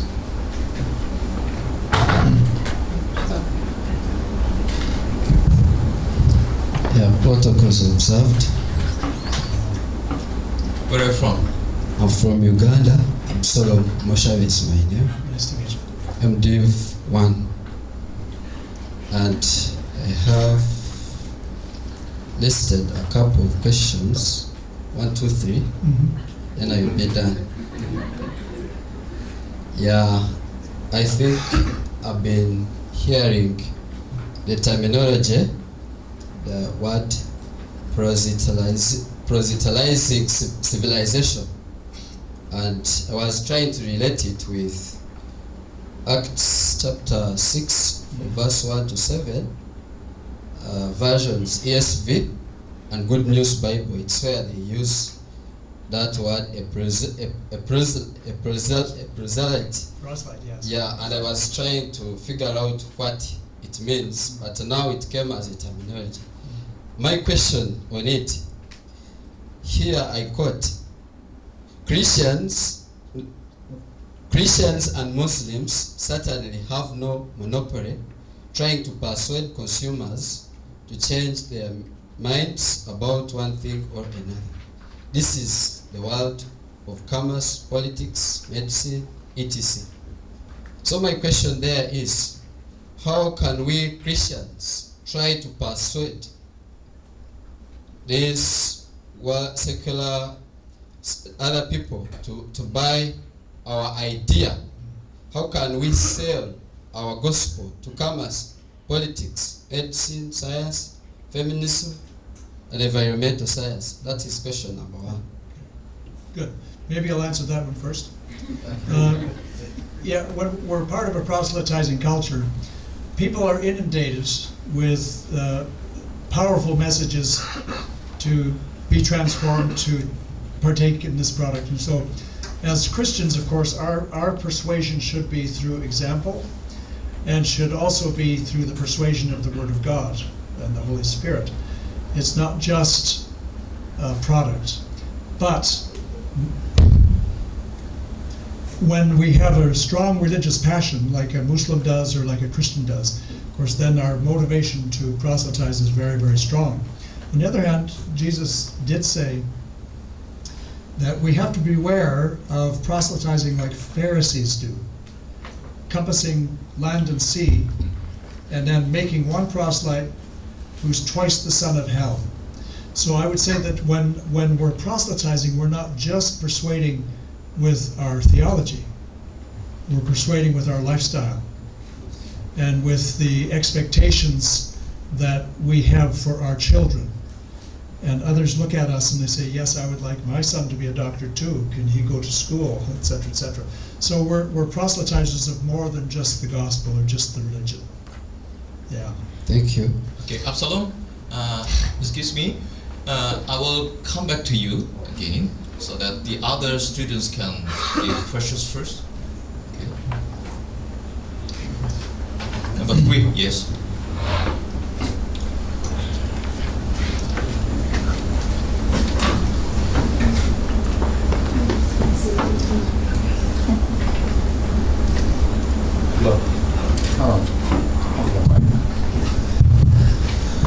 Thank you for this great opportunity which is given for me.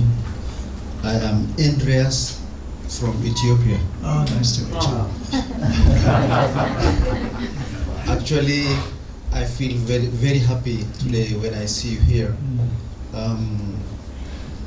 When SI Mission was coming to my village, Wolaita, Wolaita. yeah, you know, Omo, very close to the border. Yeah. My grandfather was one of the first converts, and I remember, like 95 years ago, I remember how much this European came and bring civilization, and their approach was like holistic, and that impact opened the great door for the gospel. And now we can see today over 18 million membership church in there. That's the fruit of the SI. Catholic Church. I myself am the fruit of SI, your mission. But my concern now, we are thinking, when I saw the post from majority, when I see this one, okay, I need to see what is there. I have never expected that someone is coming from Ethiopia or who have close connection with Ethiopia. My question there is, as you know, maybe from our church, from Kaliwo, there are missionaries who are coming, who are sent to China, Pakistan, different parts of the world. Economically, as you see, Ethiopian, they are very low, yet they are sending global missionaries. But when we are thinking as a mission strategy, holistic approach, how can they really deal the realities, like what you mentioned in China, one Ethiopian, how can he handle the issue of social realities? If someone has gone, now we are planning to send someone to the Turkey, but really this from poor family economically can come to handle this, the social or economic or political or any situation. Can he or they deal or handle this as a mission strategy? How can he reconcile? On the same line as you know, Christendom, the Christianity is moving from west to this developing or said, or now the current term is majority. But how can they handle really? Those days, European, they could handle because of their economic background. So I hope you spend your time with this issue, so can you just brief us? Thank you so much.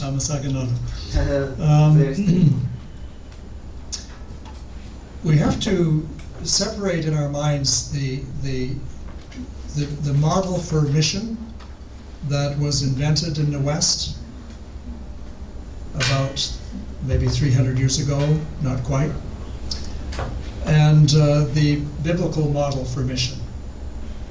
So the model for mission that, let's say, is represented by the SIM and other organizations like that, really presumed that a church would have enough wherewithal to support its missionaries to go abroad. And it was quite easy because Europeans at that time just assumed they could go anywhere in the world because their nations were dominating. And of course, Ethiopia was a little different because Italy failed. It was the only country in Africa that was not colonized by a European power. And the Italians were defeated at the Battle of Adua, and then they were thrown out again in the Second World War.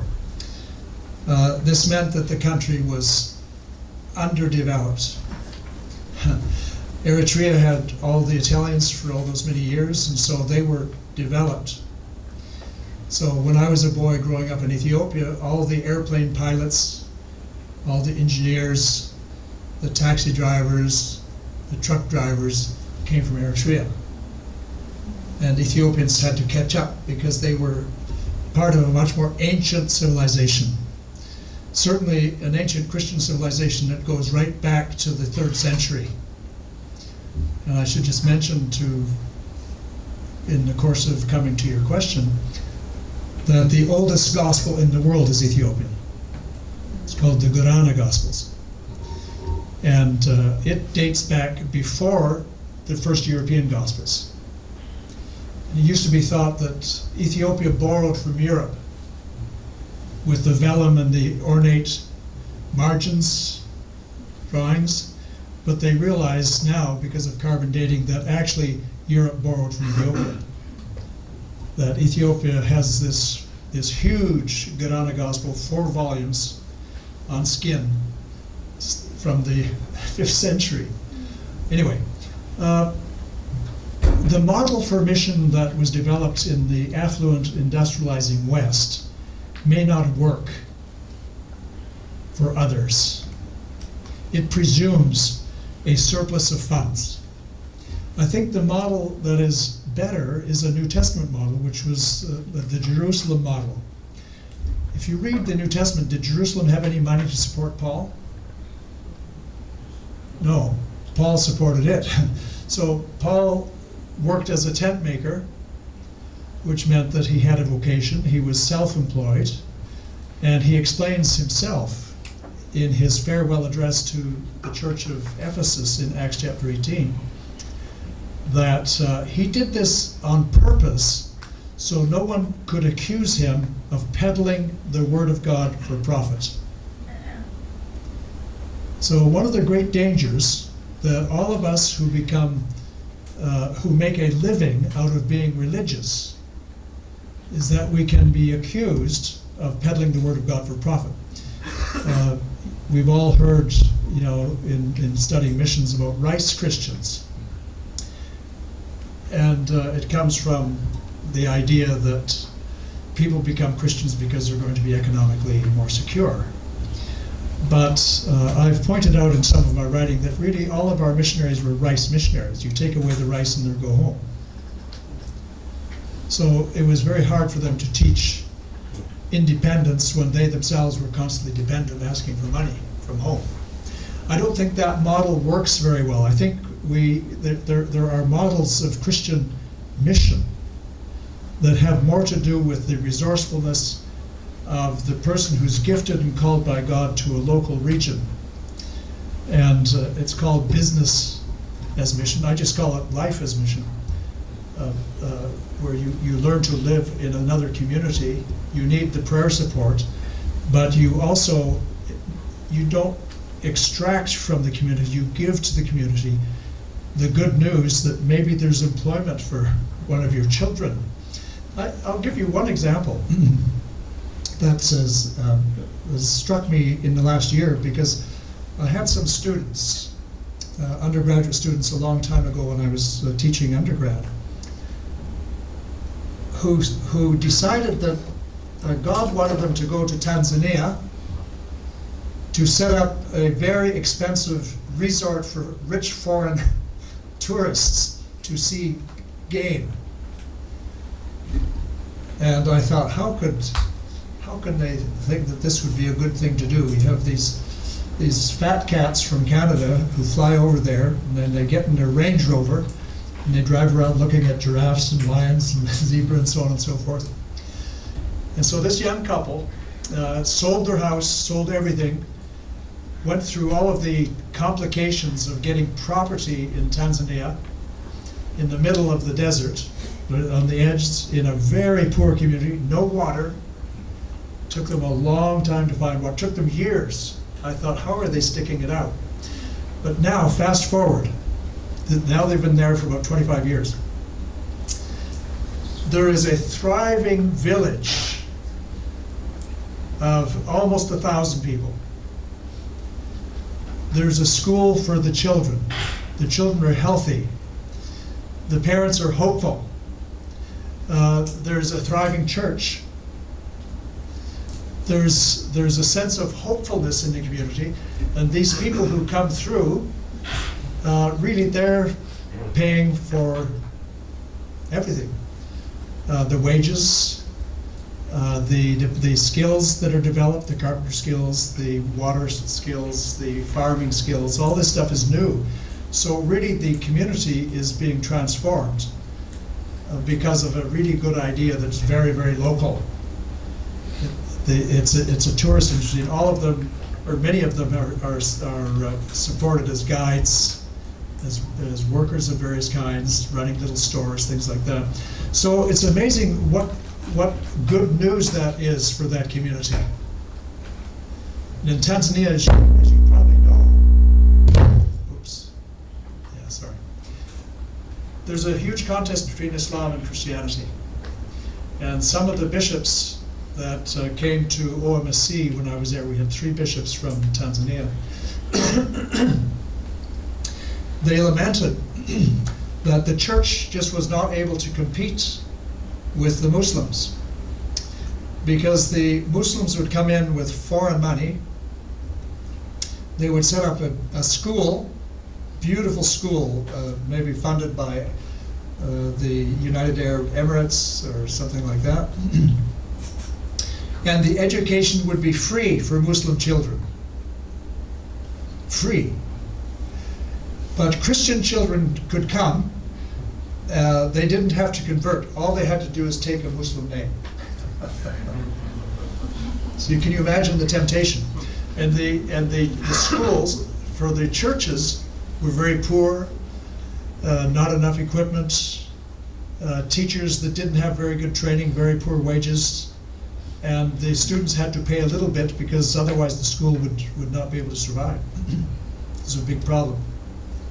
Now, when you look at the kind of thing that these students of mine just wanted to do, that's a much healthier model of mission. And because they're implanted, they're doing good, they're doing the kinds of things that people would like to happen in their lives. So just like Jesus, as I mentioned at the beginning, he didn't tell the people what to do. He asked them, what should I do? I want to see. I want to walk. And without patronizing them, we say, okay, well, let's make it happen, in a sense. We do it in a different way, but that, to me, is the gospel. And it's what Kusuke Koyama, the great Japanese theologian, missiologist, used to call water buffalo theology. But he talks about the 3-mile-an-hour God. The 3-mile-an-hour God is the God who comes to earth on foot. And he's not going very far, very fast. He has time to meet people, to get to know people, so that he learns what is good news for them. And I think in our Western mission, the best ones, no matter how inadequate the structures we're in, the best missionaries within all of those different structures are always like that. And the worst ones are not, they're just goal-driven, they're just purpose-driven, they take pictures, they build things, and the people in the church who support them are thrilled, but in the end, it's like a cuckoo bird. You know what a cuckoo bird is? It's a bird that never raises its own young. It flies around and looks for a nest of a small bird that's gone out maybe to get some worms or something. It lays its egg quickly, flies away. The little bird comes back, sits on the nest, and the cuckoo bird nest hatches very quickly. And it's a very hungry bird. So the poor little bird that hatched it thinks it's its own chick. It's just frantic trying to feed this ravenous bird. And it grows so fast, pushes the other little birds out of the nest. And so finally, it ends up raising only a cuckoo. Well, sometimes when Western missionaries start these institutions in poor countries, they mean well. But in fact, the country ends up with a huge drag. So I think the 3-mile-an-hour approach is better, and I think embedding oneself in the culture so that you really discern what's going to be good for the local people on their terms. It slows you down, but I think it's the better way. And I think Ethiopians can do this, but many of our training schools use Western missions as the model, because it's all we know so far. But I think that's changing. There are other models being developed and being learned. Thank you very much for that. What the questions seems like from Asia to Africa, tossing this continent to the other continent. Now we are going to return to Asia again. Ahmed, you are the first, and then you are 7, 8, 9. Okay, we shall limit up to 10. Okay, 10. All right. Thank you, Dr. Jonathan, for your presentation. I am Abir from Pakistan. I am MDiv third year student. Nice to So you told that when Western they went to the poor countries, so unconsciously, so they imposed their culture on them. So the same happened in the subcontinent. And in 1947, Pakistan was created. So when I see on my people, so they have identity crisis. So it Western missionary, they gave us very good things, school, education. But one of the reasons was also that because the Western culture was imposed on the local people. So my question is, since people have identity crisis and it was done unconsciously, what is the cure for identity crisis so that their identity might be restored? So because in Pakistani Christian, from my perspective, because I am a local, I see as a paralyzed people. So they have identity issue. So what can be the cure from missional perspective? It's a good question. I mean, often missionaries didn't impose, but they modeled. But I think in Pakistan you have the Anglican Church.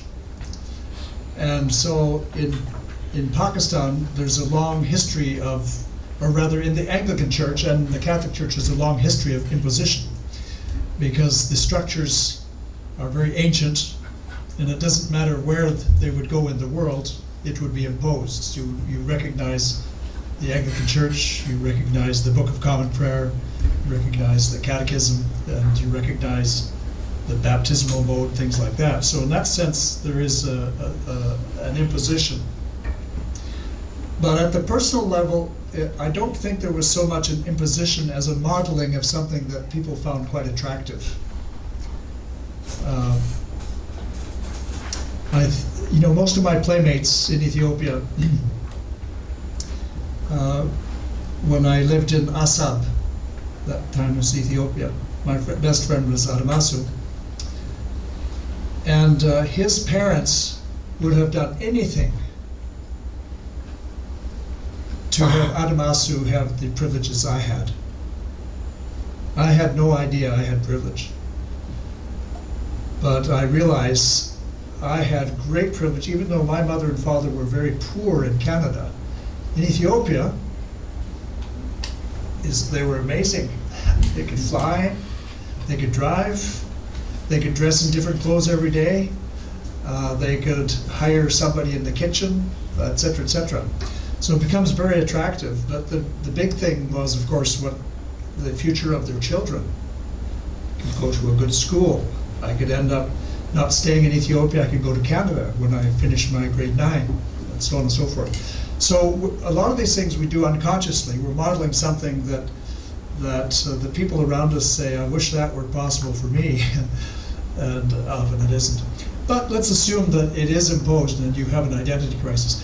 I think identities are always emerging. I don't think in our age we have fixed identities. Identity comes out of community. I think the people around you decide who you are. And in Pakistan, I think it's quite difficult because of the tension between particularly strict Muslims, some very poor ones, that use some of the bad laws, the law of blasphemy, to get personal property or to take care of some kind of revenge.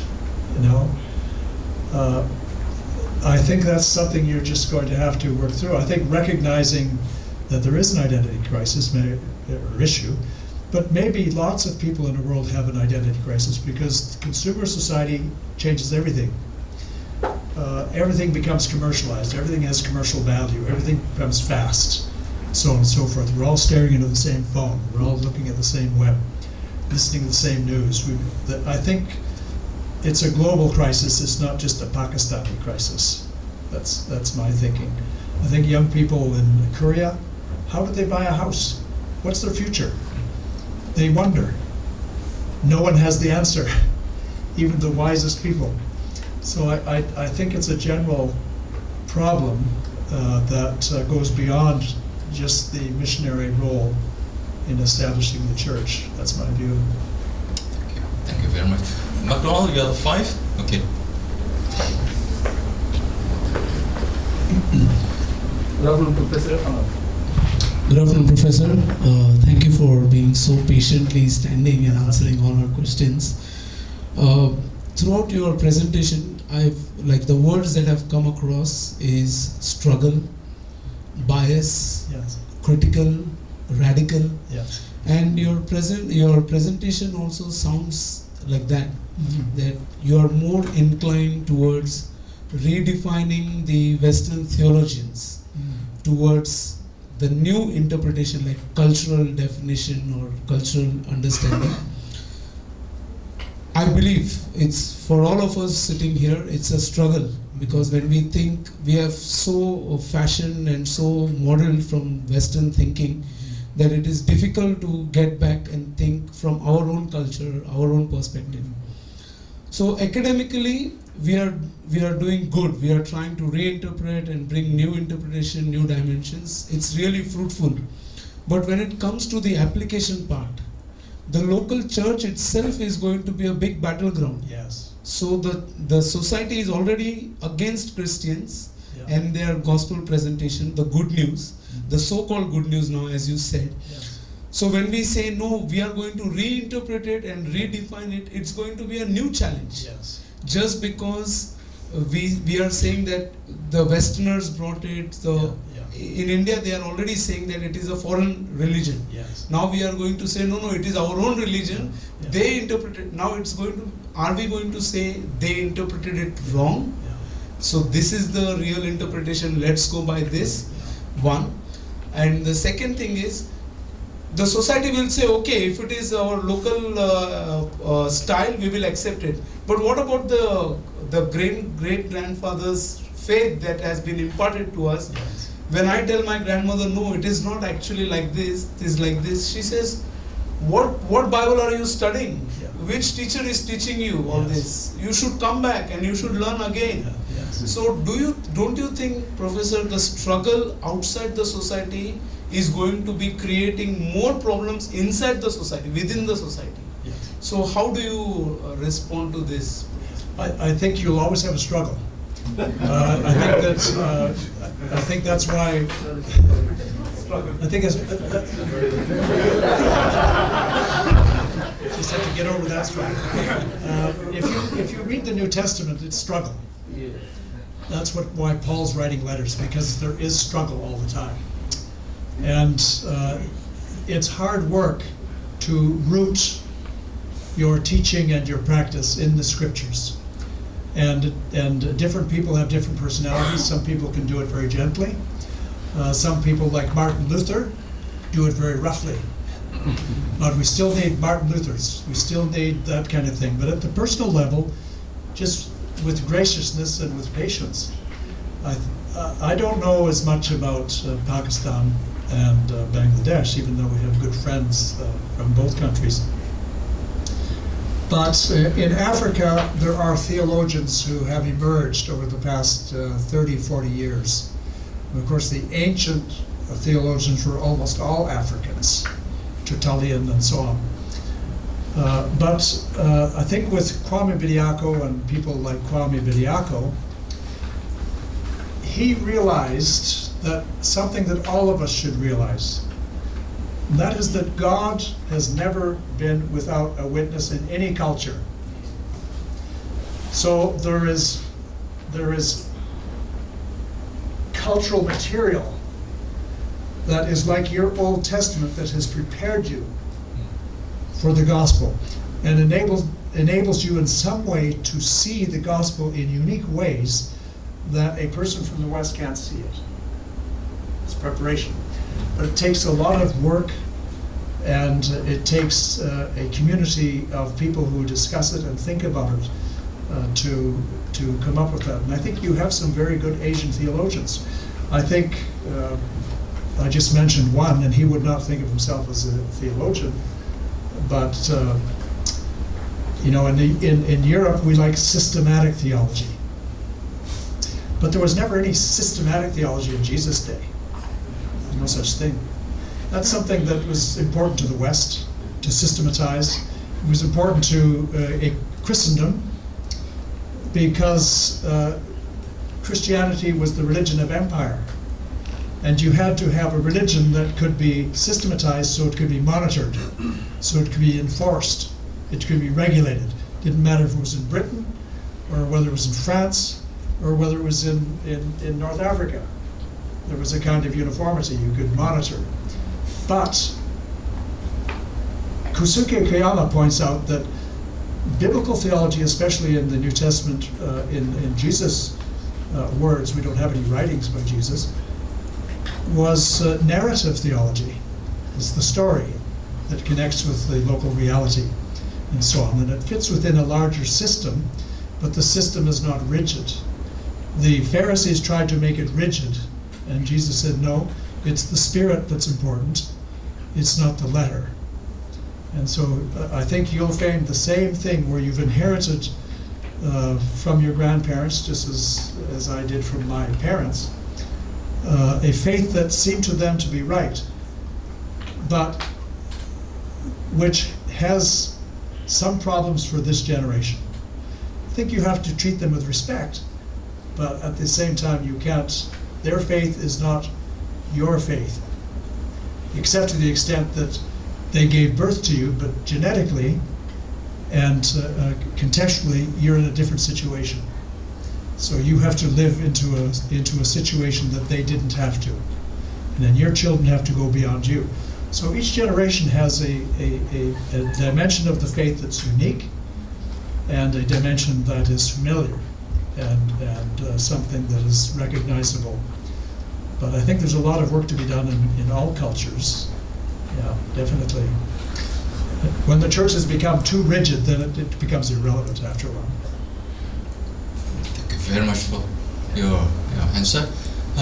Because of time that has beyond our expectation, I wish to have one more question from you.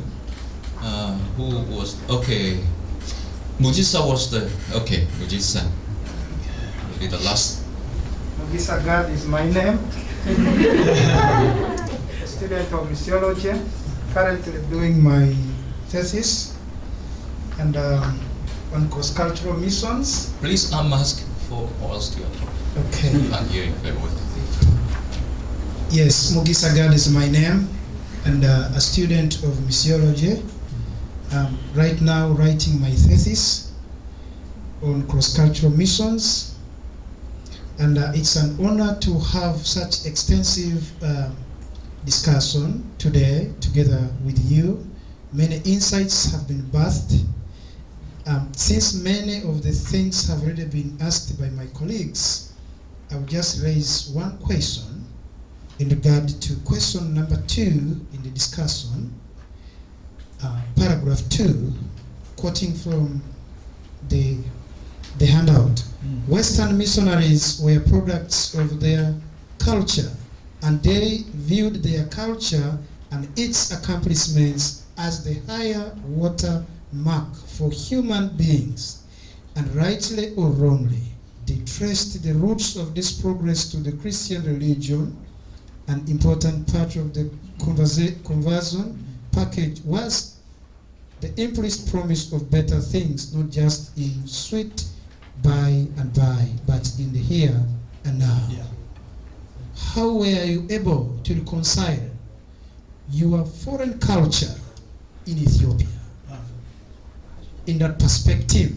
Because many missionaries came and saw our cultures differently, and some of the cultures were termed as demonic, devilish. All kinds of names were given to cultures, and we, the recipients, feel offended at that point. Yes. Probably you could give us a testimony of how you lived for many years in Ethiopia, and Ethiopia is my neighbor in East, how you were able to reconcile your culture with Ethiopian culture, and you did the mission work for those many years. Thank you. Thank you. Actually, within Ethiopia, there are many, many cultures. So there are 88 languages spoken. There's the dominant culture, which I would say is the Christian culture, coming from the Syrian Orthodox Church originally, but being very, very much Ethiopian. And then there are the other cultures that have to do with local sensibilities, whether you're Oromo or Hadia or Bana or Soma or whatever you happen to be. And Western missionaries always noticed discrepancies between the way the people lived and the way they lived. Many of the wise missionaries didn't try to change that. But the people themselves would look at the Western missionary and they would realize it's more comfortable to live that way. They seem to have more things, they eat more food, they drive faster, they fly farther. So they begin to imitate, because imitation is the most sincere form of flattery. Now this created a dilemma for Western missionaries, because Western missionaries thought, aha, we're being used. Because they're not really interested in the gospel, they just want to live better lives. They didn't realize at that time that is the gospel. It's part of the gospel, is a better life that Jesus offered the woman who was sick or the man who was crippled or something like that. That's okay. So sometimes the vocabularies that the Western missionary inherited, and remember, these are not well-educated people. Most of the ones who went to Africa, with some exceptions, were not well-educated.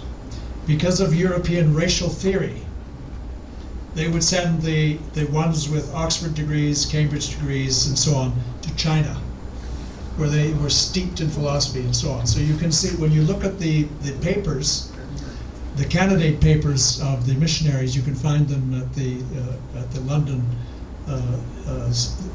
University, at the School of Oriental Studies. You read the deliberations. This person's too bright for Africa. We'll send them there. We'll send the agriculturalist to let's say Uganda, let's say for example, or the lakes. And so some of these people, although they were really good people, were not highly educated people. But some of them were much better missionaries than the highly educated ones. So the very first converts that the London Missionary Society missionaries had, when they trekked in from Zanzibar, overland, 8 months it took them to get to Ujiji, were won by a mechanic by the name of Hemans, who was a black missionary. The white missionaries had no use for him, because they put him down in steerage with his wife, and they rode in the upper classes of the ship. And then he was the one who was to teach farming. So he taught farming, and lo and behold, even though he was rough, he would get into fights with Africans. He bit the ear off one man. But the Africans loved him, because there was no pretense. No pretense. And he scandalized the white missionaries. But the first converts were his converts. The missionaries didn't know what to do, because how can a mechanic make converts? That's the work of missionaries. So they had lots of problems themselves, you see. But to get back to your point, they often didn't have the vocabulary. So for example, when they looked at traditional religion, they only had one category, witch doctor. They didn't think of shaman. They didn't have any nuance in the vocabulary or in the conceptual framework to accept different ranges of practice, purpose, issuance, and so on and so forth. They would have called Elijah a witch doctor. So eventually they began to learn, well, some of these people have actually been in touch with God in their own way, just like Elijah was, or Elisha, who didn't fit into the religious establishment, who were constantly causing trouble. burning things, offering things, and so on. That's what you see in Africa.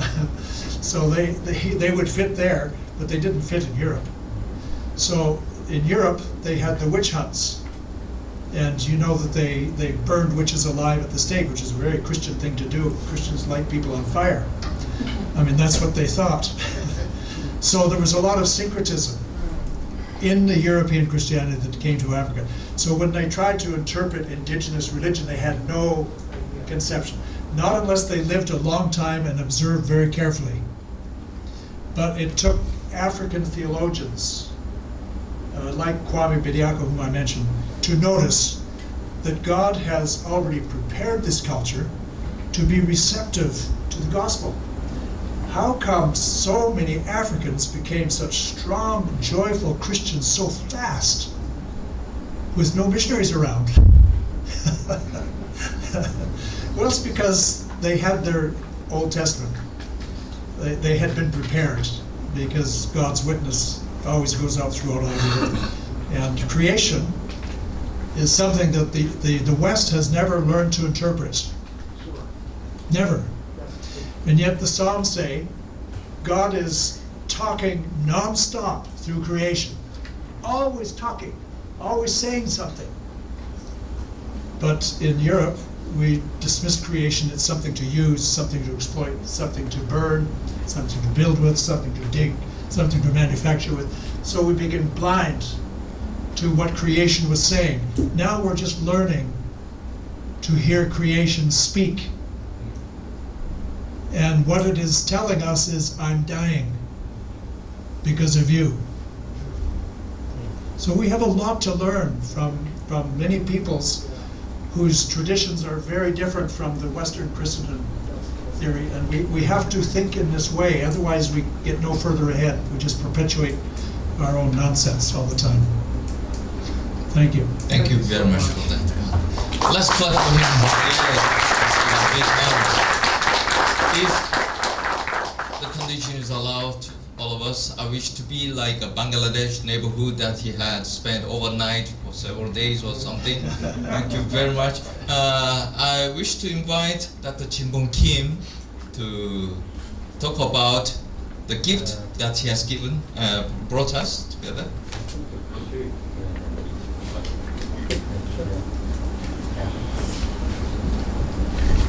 Sorry, for me it's time to sleep, and then I will ask so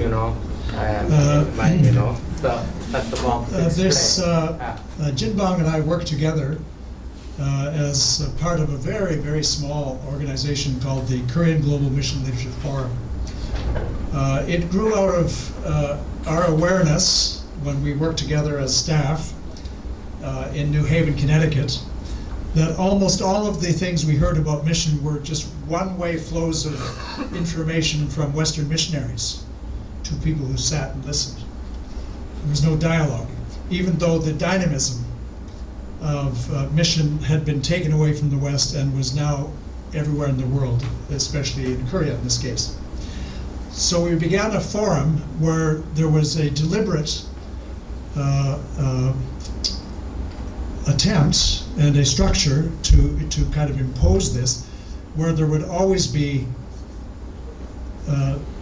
Koreans who gave presentations responded to by non-Koreans, etc., and vice versa.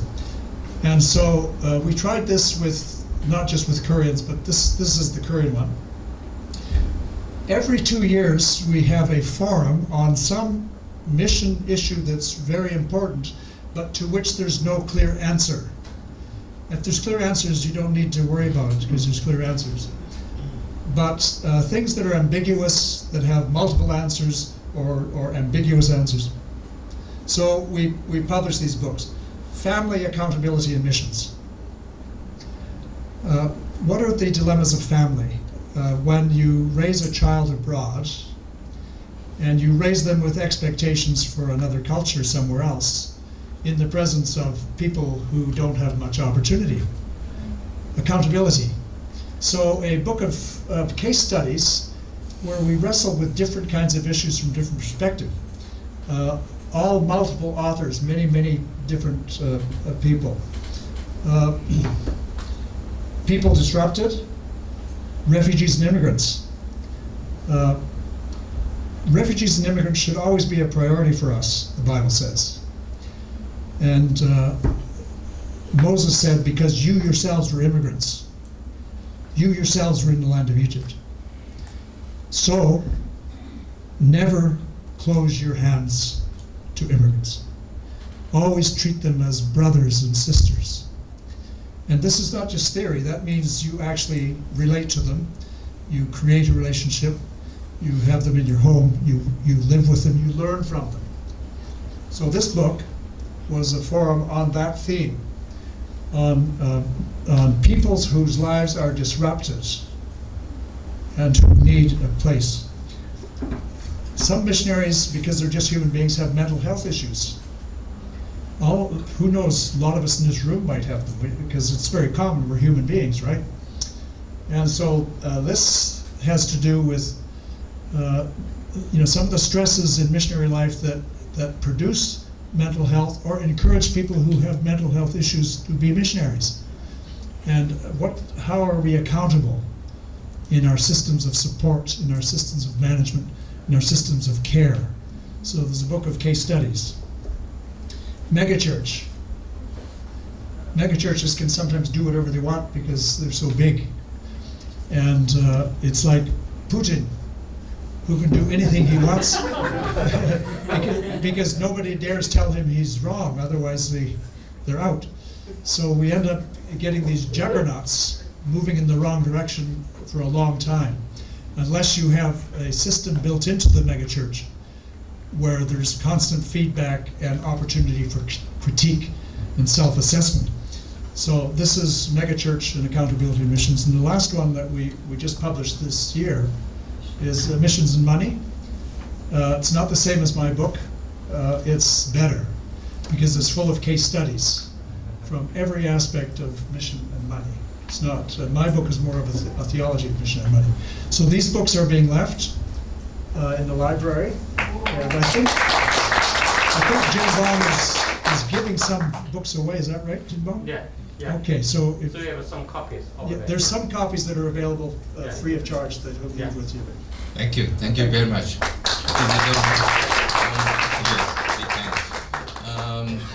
I wish to invite